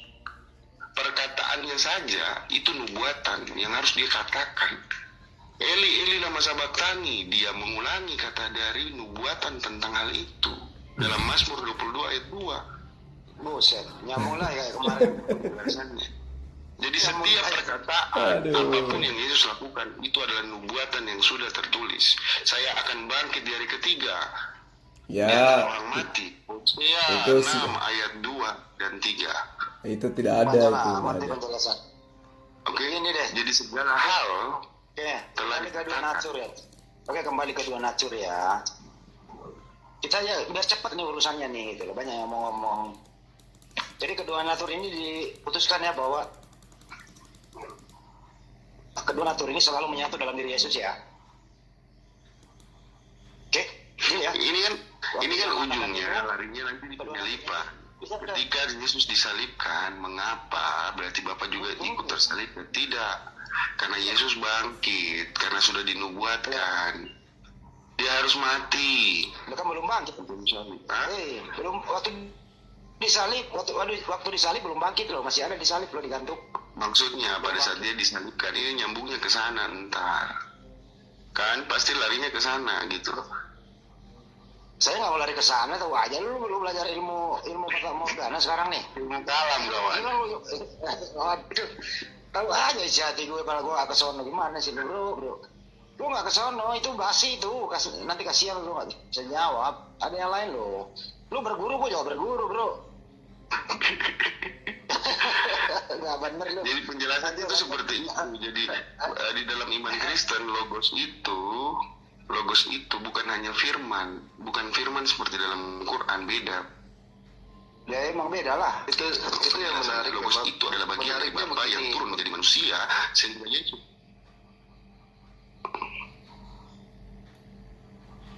Nggak, gue pengen ngobrol sih sama yang satu itu, siapa sih namanya teman lu berswasta yang satu, lupa siapa?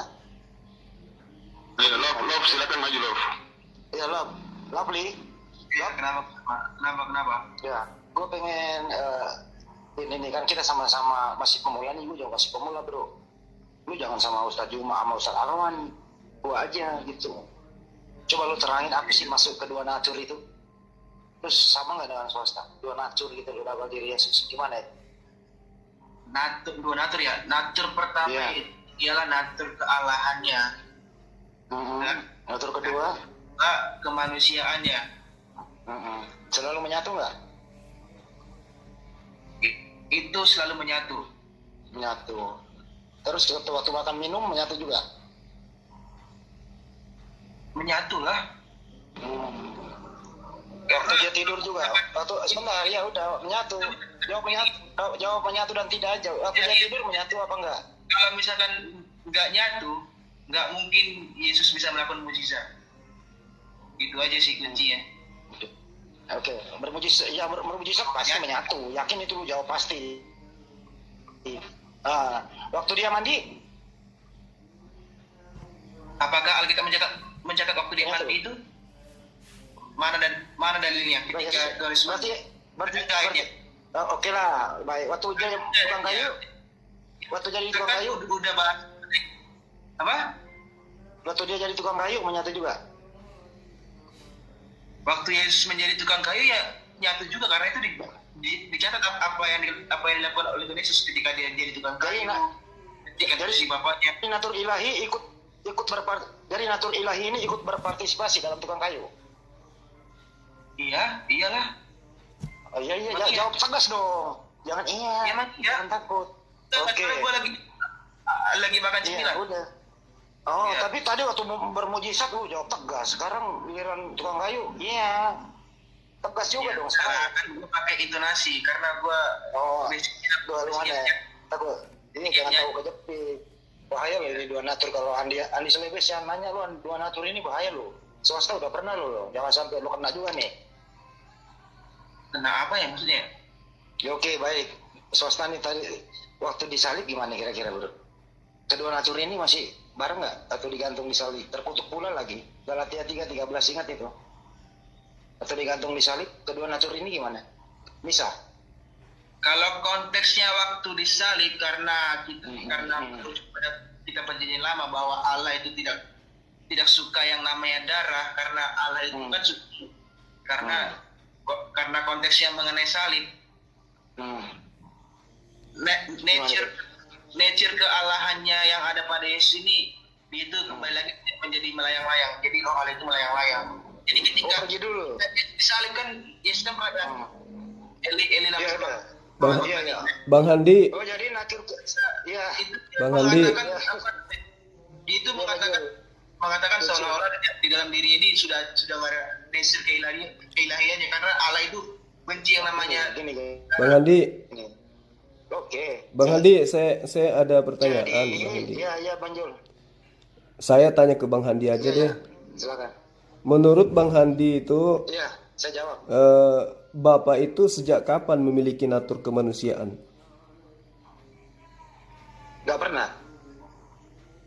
Nggak, maksudnya apakah nanti setelah Yesus atau memang dari awalnya sudah punya natur kemanusiaan?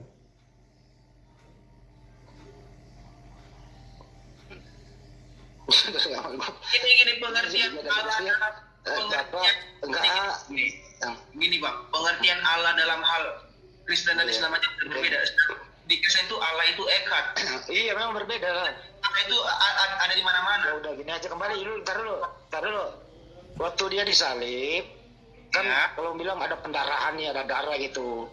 Jadi natur Allahnya kemana? Melayang-layang gitu. Nah terus Keluar dulu melayang-layang gitu. Jadi nggak nemenin natur manusia ikut ke salib ya. Berpisah dulu. ya enggak, karena kan di dalam tubuh seseorang itu kan ada tiga, ada tubuh, ada jiwa dan ada roh. Nah jiwanya Yesus inilah yang berseru kepada rohnya itu, karena rohnya itu udah nggak ada pada jiwanya lagi. Jadi ada saling bersahutan gitu ya. Woi, kenapa kok melayang-layang? Kenapa nggak nolongin aku? Eli lama sabaktani gitu. Nah itulah kemampuan berpikir manusia itu, karena kemampuan berpikir manusia itu terbatas, sedangkan kita nggak bisa mengukur kemampuan Tuhan. Ya kan, kalau kamu nggak bisa ngukur, kenapa kamu berstatement sekarang? Loh, saya kan berpacu pada Alkitab, karena Alkitab mengatakan bahwa Allah itu benci yang namanya darah. Nah itu ada di kitab Injil. Nah mengapa saya mengatakan ketika di saat itu roh Allah itu tidak ada pada dalam diri yang melalui jiwanya itu, yaitu melalui jiwanya. Nah itulah kenapa terjadi Yesus itu mengatakan Eli lama sabachthani, mengapa engkau tinggalkan aku? Jadi kesimpulannya tidak selamanya kedua natur ini. Jadi kesimpulannya, bro, simpulkan aja. Jadi kesimpulannya kedua natur ini ada waktunya berpisah gitu ya. Atau disalib berpisah ya. Tapi jadi nggak salah. Tapi melihat konteks itu. Iya, jadi nggak selamanya. Ya udah. Jadi nggak selamanya menyatu ya. Selama yang menyatu tetap, cuman melihat konteksnya di mana dia nggak nyatu. Iya. Contohnya gini deh. Selamanya menyatu. Contohnya gini, nggak selamanya menyatu. Nah, contohnya gini, Gimana? aku kasih analogi sama deh. Ketika seorang Contoh disalib aja. Analogi sama nih. Ketika guru masuk ke satu ruang kelas, terus tiba-tiba yang tadinya muridnya 40 menjadi 25 karena 15 lagi cabut. Apakah guru itu malas ngajar walaupun muridnya pada cabut 15 orang? Padahal masih ada guru nggak nyambung. Ini lu sengkiri belok kanan lu. Lu ke pasar lu. Coba saya jawab dulu tentang yang tadi Zuma bilang ya. Kalau konsep yang dari awal. Ya, gue sama Lop, lu sama Bang Juma ya. Silakan kita istirahat dulu Lop. Saya sedikit dulu. sebelum ke ini saya sudah mau pamit, saya sudah ngantuk. Ini Joker, ya saya tanggapi dulu yang kamu jelasin itu tentang word itu ya, atau logos ya, kamu kan bilangnya tadi logos. Jadi kamu bilang logos itu tidak bisa dibahasakan dengan bahasa Indonesia. Logos itu Tuhan sendiri. Itu saya dari tadi saya dengarin itu bingung sendiri saya. Kamu itu ngambil sumber dari mana gitu? Ngambil dari mana gitu? Karena gini, kalau kita bicara tentang logos itu kan dari Greek ya. Kalau bahasa Aramaiknya itu memra, kan gitu kan, word. Itu artinya dua itu, word, kalau tidak reason. Nah memang pada saat misalnya Yohanes menulis pada mulanya firman, orang itu jadi bertanya-tanya, Yohanes ini yang nggak tahu menulis ya, di Kisah Para Rasul baca dia bilang sendiri dia bukan orang terpelajar, bukan berarti cuman nelayan aja kerjanya kan, fisherman. Kalau dia fisherman, kok dia pakai bahasa filosofi gitu? Nah kata logos itu sebenarnya bahasa filosofi dari philo ya, kalau kita ingin belajar ke arah sana. Nah ketika membedakan word logos itu, jadi ada logos pakai ho logos, ho itu definite article, itu philo itu tidak pernah menggambarkan bahwasanya dia itu God ya, seperti Tuhan yang tadi, tapi lebih seperti kurios kata God itu. Tuan orang bilangnya, bahasa Arab mengatakan Sayyid. Jadi dia tidak ada maksud daripada menganggap itu setara dengan word itu adalah Tuhan, bahkan dia di bawahnya, inferior. Itu kalau Anda ingin misalnya mempelajari filosofi Yunani. Tidak ada itu. Makanya begini, sampai abad keempat ya, bisa kita katakan abad keempat, Konsili Nisea 325, itu konsep kesetaraan Yesus itu baru diproklamirkan sama Athanasius. Sebelumnya tidak ada itu. Jadi gini, ketika kamu mencoba menerjemahkan bahwasanya Yohanes itu di situ ada duinator, itu ngarang. Sudah saya jelaskan sejak awal. Anda ke dosen-dosen teologi tanya di mana mereka coba menerjemahkan duinator itu di kepenuhan tadi itu, bahwasanya di dalam Kolose 2 ayat 9. Tapi itu kan nanti kita lihat bahwa Paulus tidak bermaksud begitu. Di Efesus, di sana juga di dalam doa Paulus itu, di Efesus itu tidak menjelaskan bahwasanya maksud kepenuhan itu adalah berarti Bapa itu memenuhi tubuh kayak orang kerasukan gitu, lalu kemudian jadilah mereka ada dua nature. Itu yang pertama. Yang kedua, ini bertentangan dengan konsep Tuhan itu tidak pernah berubah. Ngapain Tuhan menambah nature baru lagi, nature manusia lah? Kalau ketika manusianya mati, berarti Tuhan berubah lagi, berubah kan? Ngambil nature manusia, ketika naik ke surga, manusianya dibuang gitu. Berarti tidak sempurna lagi, tidak fully man, tidak fully God lagi. Gitu. Jadi kembali kepada word itu sudah salah, mengartikan itu.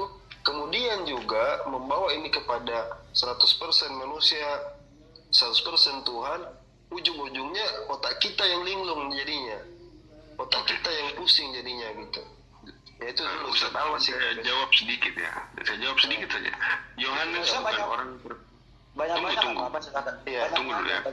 Yohanes bukan orang terpelajar, tapi tidak tertulis. Dia adalah seorang yang buta huruf. Anda kalau bisa percaya itu buta huruf. Kalau tidak terpelajar. Tunggu dulu, saya tadi diam. Tunggu dulu. Okay. Anda bisa percaya dengan orang yang buta huruf, tapi Anda tidak bisa percaya dengan orang yang hanya tidak terpelajar tapi bisa menulis. Dalam iman kami, Bible ditulis dengan bimbingan Roh Kudus. Anda sudah lihat mujizatnya, seseorang yang tidak terpelajar bisa tahu filosofi. Itulah arti Roh Kudus. Bapak mau lihat, saya jelaskan kepada Pak Alwan ya. Ulangan 6 ayat 4. Lord Elohenu, Lord lebih tinggi dibanding Elohenu. Tuhan huruf besar, Lord diartikan Tuhan huruf besar. God Elohenu, Allah diartikan huruf kecil. Protes sama Valen, Yitzhak dan Billy. Buka Sefaria, buka semua Tanak. Lord Elohenu, Lord huruf besar, Lord menjadi Tuhan. Ulangan 6 ayat 4. Pembuktian itu sudah cukup bagi saya menjawab tadi. Yohanes tidak buta huruf, Pak. Dia bisa menulis, Roh Kudus membimbing dia.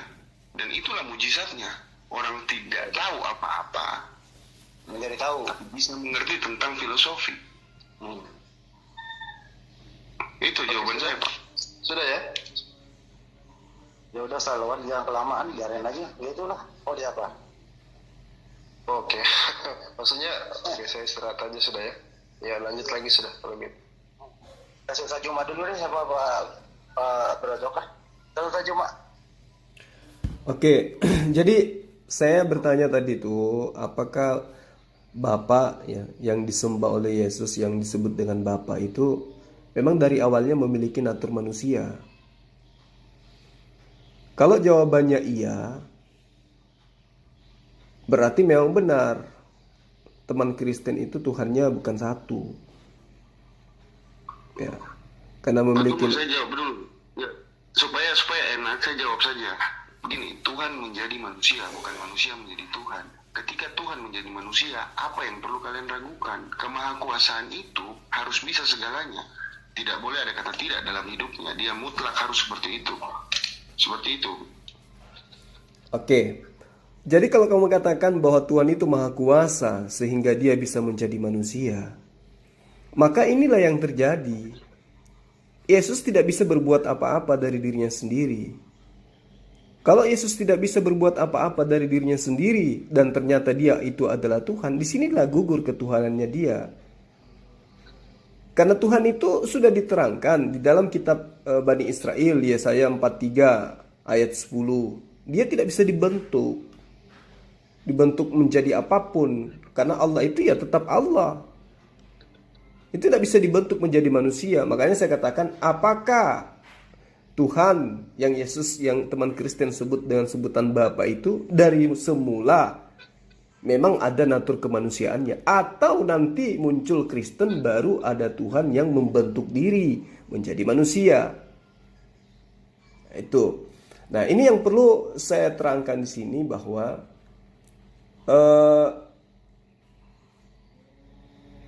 konsep yang diajarkan, yang dijajakan kemudian sahabat Kristen di sini adalah bagaimana kemudian orang-orang itu jatuh ke dalam dosa.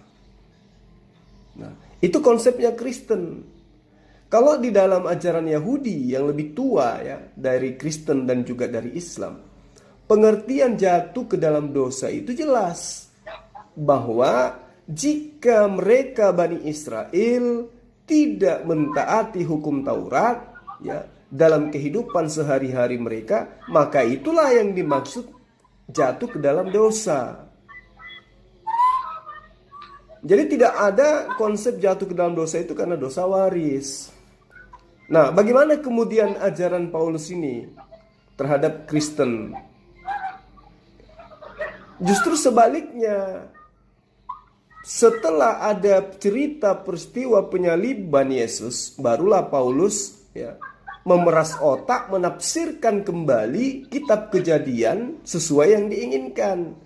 Sebagai sarana apa? Sarana membenarkan dan memberikan makna bagi penyaliban Yesus. Nah, kerja keras Paulus inilah kemudian yang saya katakan sebagai upaya untuk memanipulasi kitabnya orang Kristen, kitabnya Bani Israel, lalu kemudian diembel-embeli dengan penyebutan Perjanjian Lama. Nah, apa hasilnya? Jelas membuahkan hasil. Paulus menafsirkan Adam dan Hawa yang makan buah terlarang telah jatuh ke dalam dosa, yang kemudian mewariskan kepada keseluruh manusia. Padahal sebelum penyaliban Yesus, Paulus tidak pernah mengajarkan bahwa kitab Kejadian adalah cerita tentang dosa waris. Jangan Paulus, orang-orang Yahudi yang mengimani kitab itu sampai hari ini itu tidak pernah mengajarkan kitab Kejadian itu adalah kitab yang menceritakan tentang cerita akan adanya dosa waris yang kemudian akan ditebus oleh darah Yesus kelak.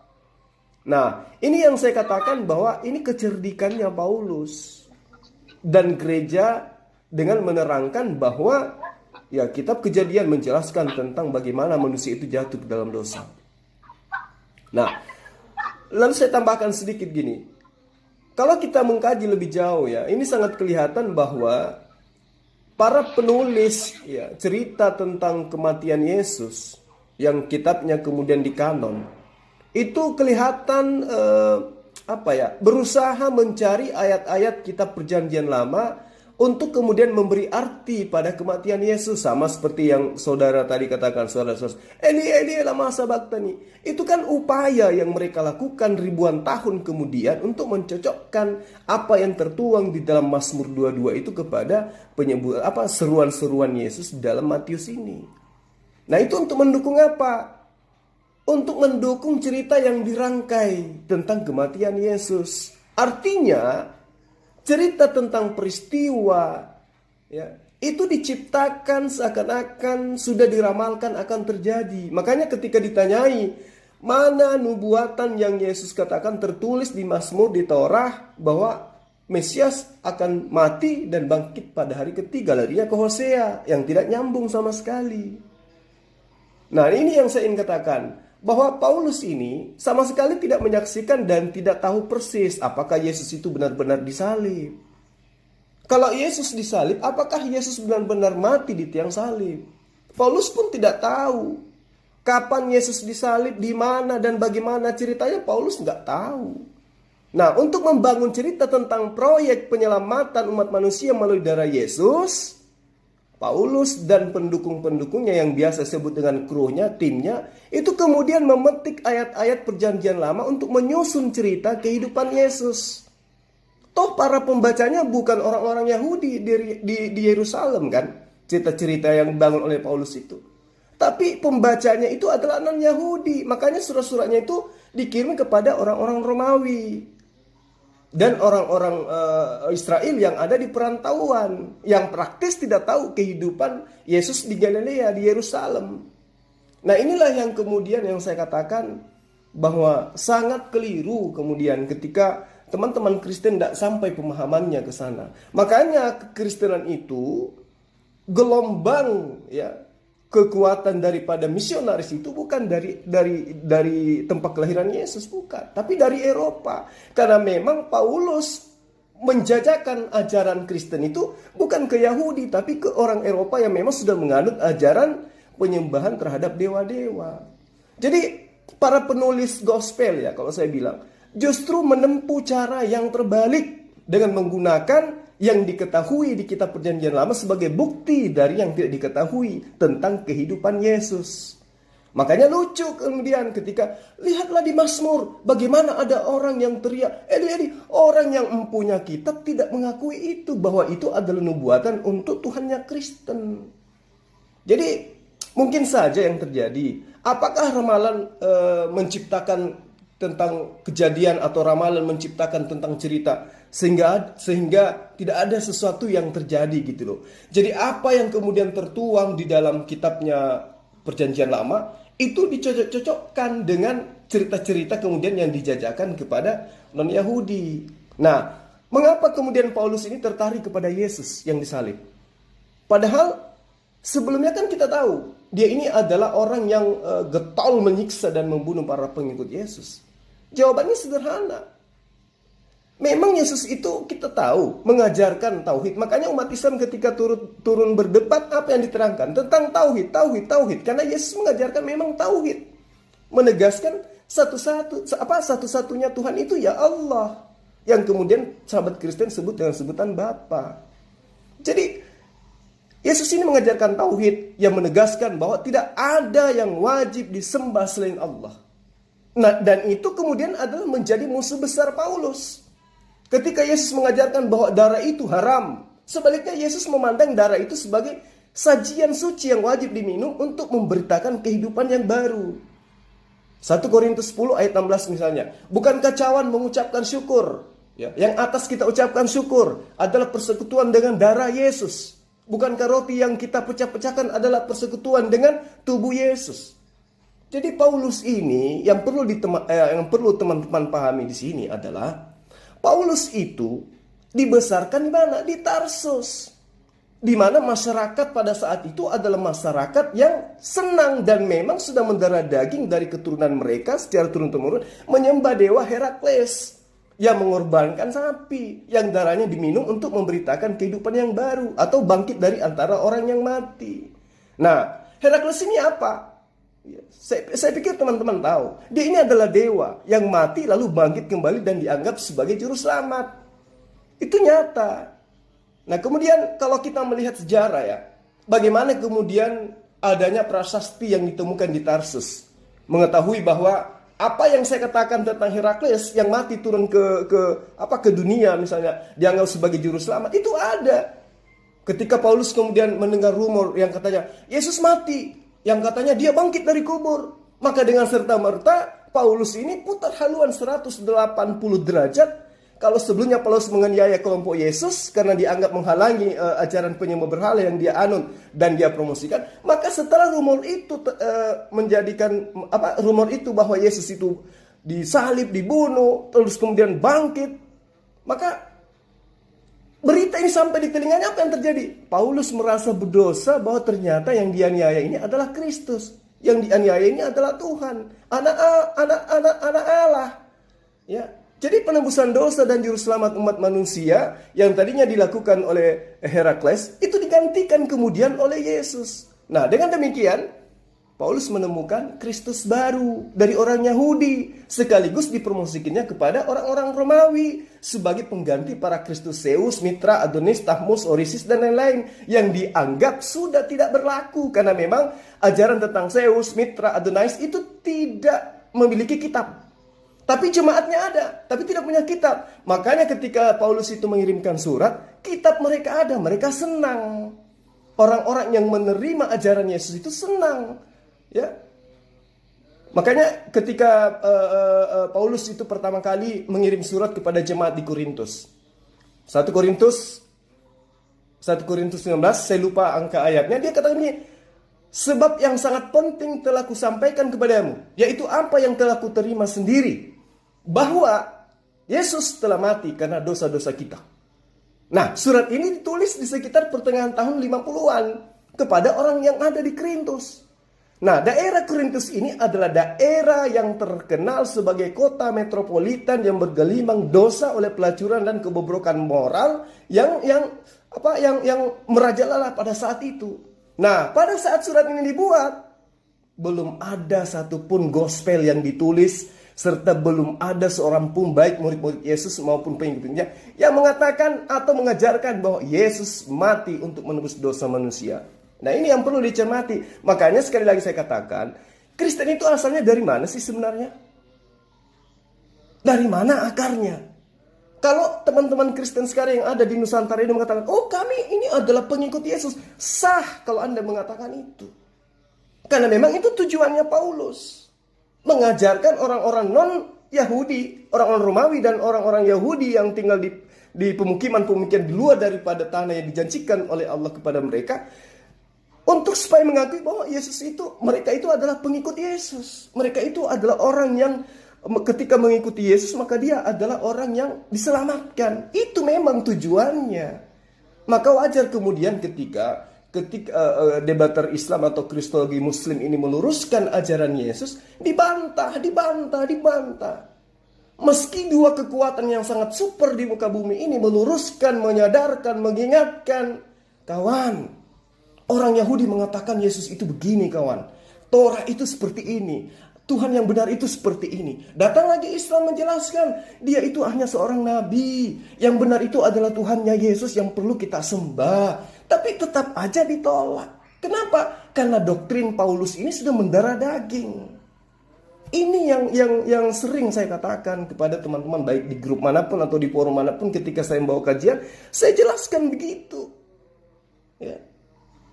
Jadi Kristen boleh bangga dengan ajarannya yang begitu dipromosikan, ajaran kasih, kemudian mereka menganggap bahwa Kristen itu adalah jalan keselamatan, Yesus itu hidup keselamatan, dia adalah jalan keselamatan. Dan iya, tapi sekarang pertanyaannya sederhana. Kalau Yesus itu jalan, Yesus itu keselamatan, Yesus itu adalah hidup, adakah di dalam rangkaian kehidupan keberagamaan Kristen yang berkesesuaian dengan ajaran Yesus? Mana? Yesus menyembah kepada Allah, Yesus menyembah kepada Tuhannya. Ya, dia mengajarkan hukum-hukum yang diajarkan Allah kepada Abraham, kepada Musa, kepada Bani Israel. Yesus datang tidak mengajarkan Trinitas. Yesus datang tidak mengajarkan tentang kekristenan. Yesus datang justru menyumpahi orang-orang yang meninggalkan hukum Torah, membatalkan hukum Taurat, meskipun yang paling terkecil. Dengan hukum apa? Akan masuk dalam kerajaan Allah yang paling terendah, alias neraka. Jangan kau menyangka aku datang untuk meniadakan hukum Taurat. Ya. Barang siapa yang meniadakan dan mengajarkan kepada orang lain, meskipun yang paling terkecil, maka dia akan mendapati tempat yang terendah. Nah itulah ya, jadi sahabat-sahabat untuk dipelajari lebih baik lagi bahwa Kristen ini sesuai dengan apa yang saya katakan tadi.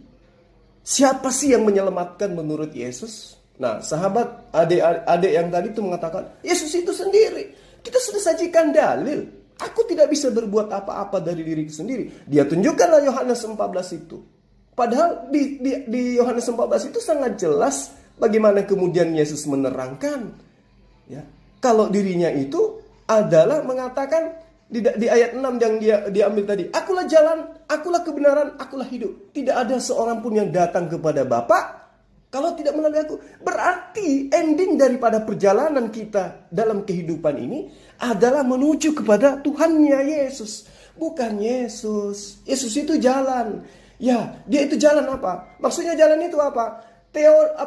Metode, cara, yang diberikan oleh Yesus. Apa itu? Sujud, sunat. Ya, menjalankan apa yang diperintahkan oleh. Itu jalannya Yesus. Kemudian kebenaran. Nah, kebenaran itu adalah perkataan-perkataan Yesus, perintah-perintah Yesus. Nah, sekarang adakah perintah Yesus untuk menjadi orang Kristen, menyembah Yesus, meninggalkan sunat, meninggalkan Torah kepada Bani Israel? Adakah seperti itu? Kemudian Yesus itu adalah hidup. Oke. Tapi ada syaratnya, kata Yesus. Kamu boleh memperoleh hidup yang kekal. Tapi dengan catatan apa? Melaksanakan segala perintah Allah. Itu. Hidup kekal itu adalah mereka mengenal Engkau. Mengenal Engkau berarti mengenal perintahnya. Melaksanakan perintahnya. Menjauhi larangannya. Itu baru disebut dengan mengenal Engkau. Hidup kekal itu adalah mereka mengenal Engkau. Satu-satunya Allah yang benar. Jadi cuma Allah yang benar itu. Makanya dikatakan, akulah jalan, akulah keselamatan, akulah hidup. Tidak ada orang yang sampai kepada Bapa, tidak ada orang yang sampai kepada Allah, tidak ada orang yang sampai kepada Sang Pencipta alam semesta tanpa melalui aku. Nah, apakah kita harus melalui Yesus? Kita ini bukan Bani Israel. Bani Israel yang menolak Dia, yang mengaku menuhankan Tuhannya Abraham, kata Yesus, kamu tidak akan sampai ke sana kalau kau tidak mengakui aku sebagai utusan Allah. Meskipun kamu mengaku sebagai anak-anak Allah. Tapi kalau kau tidak menjadikan aku utusannya, maka kamu tidak sampai kepada Bapa. Apakah ini masih berlaku bagi kita umat Islam? Berlaku bagi umat-umat di luar daripada Bani Israel? Tidak. Karena Yesus mengatakan, damai sejahtera aku tinggalkan bagimu. Apa damai sejahtera itu? Shalom alaihim. Apa shalom alaihim itu? Islam. Islam itu shalom alaihim. Makanya umat Islam di mana-mana bertemu, assalamualaikum, keselamatan atasmu. Dijawab, juga atasmu keselamatan itu. Itulah yang disebut shalom alaihim. Aku tinggalkan damai sejahtera bagi kalian. Nah, kemudian dikatakan sedikit lagi, mumpung saya dikasih waktu. Yesus ketika sebagai guru Dia, akulah jalan, akulah keselamatan, akulah hidup. Nah, apakah Dia sebagai jalan, sebagai keselamatan, sebagai hidup? Semua ajarannya itu sudah full diajarkan kepada Bani Israel. Apakah ajarannya itu sudah tamat? Ajaran keselamatan yang diajarkan itu sudah tamat? Ternyata tidak. Yesus mengatakan, masih banyak yang ingin aku ajarkan kepadamu, tapi kamu belum sanggup, belum mampu untuk menanggungnya saat sekarang. Berarti Yesus yang jalan, yang keselamatan, yang hidup, masih ada ajaran yang banyak lagi yang belum diajarkan. Apa ajaran itu? Ternyata tentang hukum-hukum, tentang keadilan, tentang penginsapan dunia akan dosa. Di mana diterangkan itu? Yohanes 15 ayat 7 sampai ayat 15. Yohanes 16 ayat 7 sampai ayat 15 gitu loh. Itu detail Yesus terangkan di situ. Makanya Yesus mengatakan, jika hidup keberagamaanmu tidak lebih baik dari orang-orang ahli Torah, dari orang-orang Farisi, kamu tidak akan masuk ke dalam kerajaan Allah. Coba, hidup keberagamaan pada masa itu Yesus sudah ajarkan. Yohanes 17 ayat 8.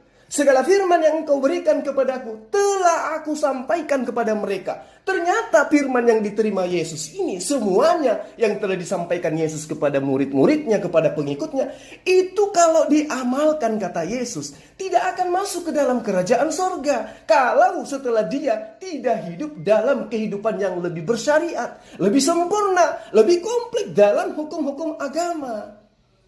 Engkau tidak akan masuk dalam kerajaan surga jika hidup keberagamanmu tidak lebih baik. Artinya, jangankan menghilangkan hukum Torah sesuai dengan ajaran Kristen, ajaran Paulus pendiri Kristen, menjalankan segala firman Yesus yang ada pada saat itu, orang tidak akan selamat. Kenapa? Karena menurut Yesus, hidup keagamaan itu harus lebih sempurna dari ajaran yang Yesus ajarkan. Dengan demikian, maka Yesus mengatakan, aku akan minta kepada Bapa seorang penolong lain yang akan mengajarkan segala sesuatunya tentang kebenaran. Siapa penolong lain ini? Apakah dia adalah Tuhan itu sendiri? Bukan. Kenapa bukan? Karena di dalam Yohanes 16 dikatakan, Roh Kudus itu tidak akan berkata-kata dari dirinya sendiri. Apa yang akan dikatakannya adalah apa yang diperintahkan oleh Bapa untuk ia katakan. Berarti statusnya juga adalah manusia. yang tidak berkata-kata dari dirinya sendiri. Kalau Tuhan yang datang setelah Yesus berupa Roh Kudus tidak mampu berkata-kata dari dirinya sendiri, itu Tuhan KW. Berarti yang datang itu adalah utusan Tuhan juga. Makanya disebut penolong lain, disebut sebagai penghibur. Kenapa Rasulullah Muhammad SAW itu disebut sebagai penghibur? Kenapa? Sederhana jawabannya. Sederhana, karena ketika Abraham datang, dia diberi hukum, tapi hanya untuk keturunannya.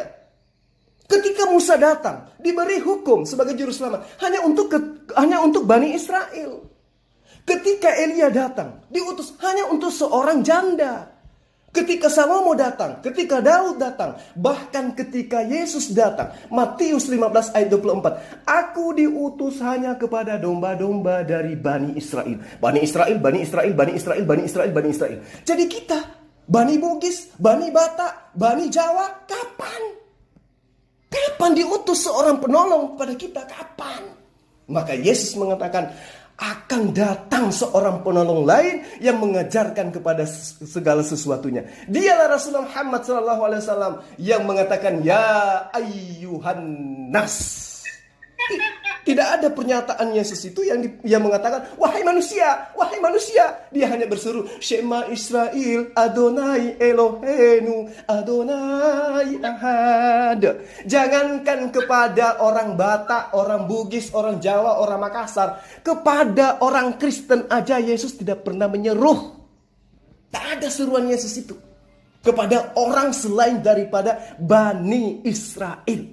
Malah Yesus berpesan di dalam amanah agungnya kepada murid-muridnya. Di dalam Matius 10 ayat 5 ayat 6. Yesus berpesan kepada ke-12 muridnya. Jangan engkau ke bangsa lain. Jadi murid yang setia akan taat. Lalu bagaimana dengan Matius 28 ayat 19 ayat 20? Oh, tanya pakar Bible. Jangan tanya Zulkifli Emabas. Tanya pakar Bible. Yang mereka Kristen, yang mereka Katolik, yang mereka sarjana bahkan profesor. Apa kata mereka terhadap perintah itu? Jadikanlah segala bangsa muridku. Yang percaya baptis, yang tidak percaya hukum. Apa kata mereka? Itu adalah ayat-ayat sisipan. Matius 28 hanya sampai ayat 15. Yang tersiar sampai hari ini adalah tentang tentara-tentara upahan. Itu ending daripada Matius 28 itu. Nah, kemudian bagaimana dengan Markus 16? Itu pun demikian. Tanya kepada Prof Bible yang sekolah, yang mereka habiskan usia, umurnya, dananya, waktunya, tenaganya, pemikirannya untuk mengkaji literal manuskrip tertua daripada gospel. Tanya kepada dia, jangan tanya ke Zulkifli. Apa kata mereka? Markus 16 yang mengajarkan untuk membaptis orang non-Yahudi itu adalah dalil palsu. Kalau bukan dalil palsu, kenapa orang Kristen tidak mampu minum racun? Kenapa orang Kristen tidak memiliki tanda-tanda orang percaya? Hanya bisa satu. Apa itu? Ya, bermujizat di gereja, mengobati orang sakit. Karena itu bisa action, bisa acting di situ, dibuat-buat. Tapi ketika minum racun, mereka mengatakan, jangan mencobai Tuhan Allah. Disuruh usir COVID-19, dia tidak bisa. Disuruh menggunakan bahasa roh, bahasa asing, dia nggak bisa. Berarti dalil itu dalil palsu. Betul. Secara sederhana kita lihat. Ya, apalagi dipatok ular. Dipatok sama mulutnya Lugat Tambunan aja mereka nggak berani. Apalagi dipatok ular berbisa. Itulah semua dalil-dalil. Islam itu muncul kemudian bukan untuk menghujat, bukan untuk menghina, untuk menyadarkan teman-teman Kristen. Yuk, mari menjadi pengikut Yesus yang setia. Menjadi apa? Menjadi Muslim. Itu pasti. Sekali Yesus tetap Yesus. Haleluya. Oke, silakan sekarang ketika Anda mengatakan sekali Yesus tetap Yesus, Anda ditanya Yesus kemudian, siapa yang memerintahkan Anda menyembahku? Apa jawabmu? Jawaban saya, Pak, ada di Yohanes 3 ayat 13. Ya. Tidak ada seorang pun telah naik ke surga selain daripada Dia yang telah turun dari surga, yaitu Anak Manusia. Apa hubungannya? Apa hubungannya? Apa hubungannya? Kalau misalkan saya kalau misalnya tujuan saya itu ke neraka, nggak mungkin saya belum harus. Iya, sekarang ditanya apa hubungannya? Kamu saya tanya, kau ditanya Yesus, Yesus itu kan hakim. Kau ditanya, siapa yang mengajarkan kamu menyembahku? Sementara aku mengajarkan Bani Israel muridku menyembah hanya kepada Allah. Lu siapa lu? Menyembah aku siapa yang ngajarin? Apa jawabanmu? Bapak Zulkifli, pengertian Allah dalam dua agama besar aja berbeda. Tidak bisa Allah itu. Ya. Pertanyaan bro. Ya. Bro, arti bahasa Indonesia ya. Ya. Pertanyaannya. Ya. Dengerin dulu pertanyaannya. Siapa yang menyuruh Anda? Siapa yang memerintahkan Anda menyembah Yesus? Siapa? Ya Yesus sendiri lah, karena Yesus sendiri pernah bilang di kitab Wahyu, akulah Alfa dan Omega. Di mana? Akulah Alfa dan Omega, akulah awal dan akhir. Oke. Di Wahyu Di lihat. mana Yesus pernah mengatakan? Di mana Yesus mengatakan sembahlah aku? Di mana? Itu kan udah jelas tuh, akulah Alfa dan Omega, awal dan terakhir. Itu namanya sen kiri. Itu namanya sen kiri belok kanan. Tidak ada nabi yang mengatakan kalau dia itu awal dan akhir. Hanya Yesus yang mengatakan. Karena Yesus itu adalah Tuhan. Akulah awal dan akhir. Rasulullah Muhammad sallallahu alaihi wasallam mengatakan, innani ana Allah la ilaha illa ana. Aku ini adalah Allah. Aku ini adalah Allah. Tidak ada Tuhan selain aku. Maka salatlah untuk menyembahku. Ada nggak dalilnya seperti itu dari Yesus? Bang, yang namanya orang kalau udah bilang akulah awal dan akhir itu bukan nabi lagi, Bang. Ya, coba baca. Itu ayatnya. Itu ayatnya di ayat 1 apa yang dia katakan? Dari Wahyu 1 ayat 1 apa yang dia katakan? Inilah wahyu Yesus Kristus yang dikaruniakan Allah kepadanya. Lalu Yohanes 12 ayat 49. Aku tidak berkata-kata dari diriku sendiri. Aku tidak berkata-kata dari diriku sendiri. Apa yang aku katakan adalah apa yang diperintahkan oleh Bapakku untuk aku katakan dan aku sampaikan. Jadi yang memerintahkan Yesus mengatakan akulah Alfa dan Omega itu siapa? Kok bilang kebelontong sih? Aduh, Tuhan. Sini saya banyak banget selevel loh. Dari WhatsApp. Aneh. Selevel guanya. Panjang, Pak. Bukan cuma satu ayat. Baik. Oke. Apa maksud Yesus mengatakan aku adalah Alfa dan Omega? Maksudnya apa itu, Bro? Kita kembali ke konteks. Wahyu 1 ayat 7 dulu. Iya, udah dengerin dulu. Dengar. Mulai dari ayat 1. Alfa dan Omega. Inilah wahyu Yesus Kristus yang dikaruniakan Allah kepadanya supaya ditunjukkan kepada hamba-hambanya apa yang harus segera terjadi, dan oleh malaikatnya yang diutusnya ia telah menyatakannya kepada hambanya Yohanes. Ayat 2. Yohanes telah bersaksi tentang firman Allah dan tentang kesaksian yang diberikan oleh Yesus Kristus, yaitu segala sesuatu yang telah dilihatnya. Ayat 3. Berbahagialah ia yang membacakan dan mereka yang mendengarkan kata-kata nubuat ini, dan yang menuruti apa yang ada dalam tertulisnya. Waktu sudah dekat. Langsung ini kita ayat 7 ini jelas nih. Lihatlah, ia datang dengan awan-awan dan setiap mata akan melihat dia, juga mereka yang telah menikam dia, dan semua bangsa di bumi akan meratapi dia, ya dan amin. Di ayat 8-nya nih ya, di ayat 8 ini sendiri yang ayat 8 nih. Aku adalah Alfa dan Omega, firman Tuhan Allah yang ada dan yang sudah ada dan yang akan datang, yang Maha Kuasa. Baik. Adakah dia Apa maksud? Udah selesai. Apa maksud Yesus? Iya. Adakah di Al-Quran dikatakan seperti itu? Akulah Alfa dan Allah yang sudah ada. Baik. Udah. Apa maksud Yesus mengatakan? Apa maksudnya Yesus? Dengerin dulu. Apa maksudnya? Ada nggak perkataan di Al-Quran yang mengatakan seperti itu? Allah yang ada dan yang akan datang, yang Maha Kuasa, Alfa dan Omega, ada nggak? Cari di Al-Quran kalau ada. Baik. Sekarang jangan saya buktikan kalau Wahyu 1 ini adalah bohongan. Mau nggak? Lah, kok bohong? Mau nggak saya buktikan? Buktikan dengan ayat Alkitab sendiri ya. Ya. Wah, saya buktikan dengan Wahyu sendiri, kitab Wahyu sendiri. Mau saya? Mana? Oke, baik. Baca ayat 7. Saya baca ya ayat 7. Lihatlah, ia datang dengan awan-awan, dan setiap mata akan melihat dia juga. Juga mereka yang telah menikam dia. Saya tanya, yang menikam Yesus ini sudah mati atau belum? Yang menikam Yesus Ya, udah mati atau belum? setelah Yesus naik ke surga ya. Nah, saya tanya sekarang udah mati atau belum? Udah mati lah. Udah mati. Nah, kalau misalnya besok Yesus datang dari awan-awan, yang mati ini melihat Yesus gak? Melihat. Loh, kan dia sudah mati. Gimana? Tapi kan jiwa masih ada.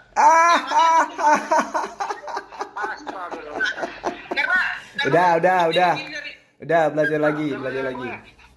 Oke bro, tolong terangkan kepada saya apa maksud Alfa dan Omega nama diri Yesus, silakan. Alfa dan Omega itu artinya ialah Alfa itu awal, Omega itu terakhir.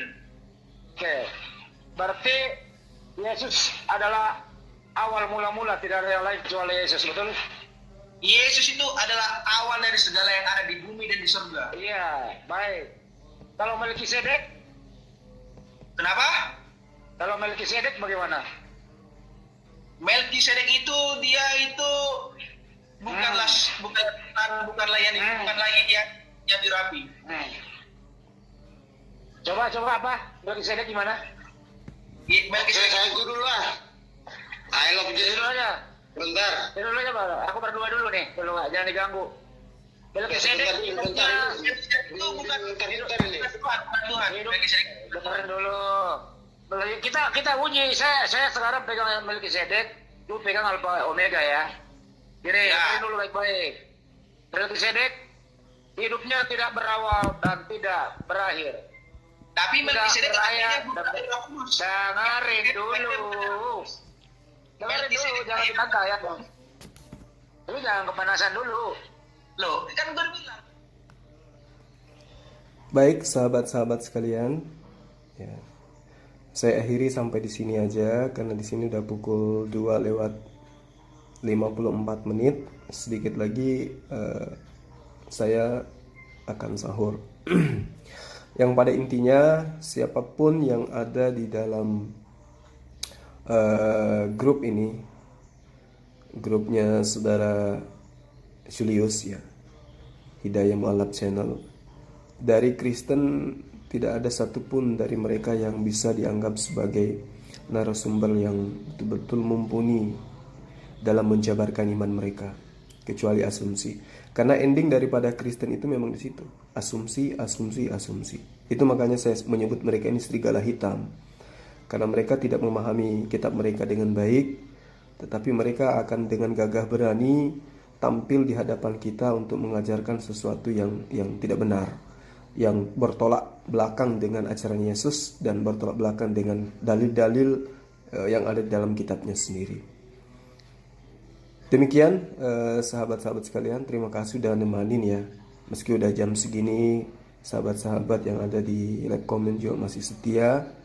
Mudah-mudahan apa yang disajikan dari channel sahabat kita ini bisa bermanfaat bagi kita semua, utamanya kepada saya pribadi nih ya, supaya saya juga bisa belajar lebih banyak, bisa mengetahui kebenaran itu seperti apa, bisa menjabarkan dan bisa memberikan ya penggambaran tentang kebenaran itu dari dua mata agama. Demikianlah para sahabat sekalian, mohon maaf atas segala kekurangan. Kalau ada kata-kata yang tidak berkenan, saya mohon dimaafkan. Itulah saya, memiliki keterbatasan, bukan manusia sempurna. Saya pamit. Wabillahi taufiq wal hidayah. Assalamualaikum warahmatullahi wabarakatuh. Salam satu Tuhan.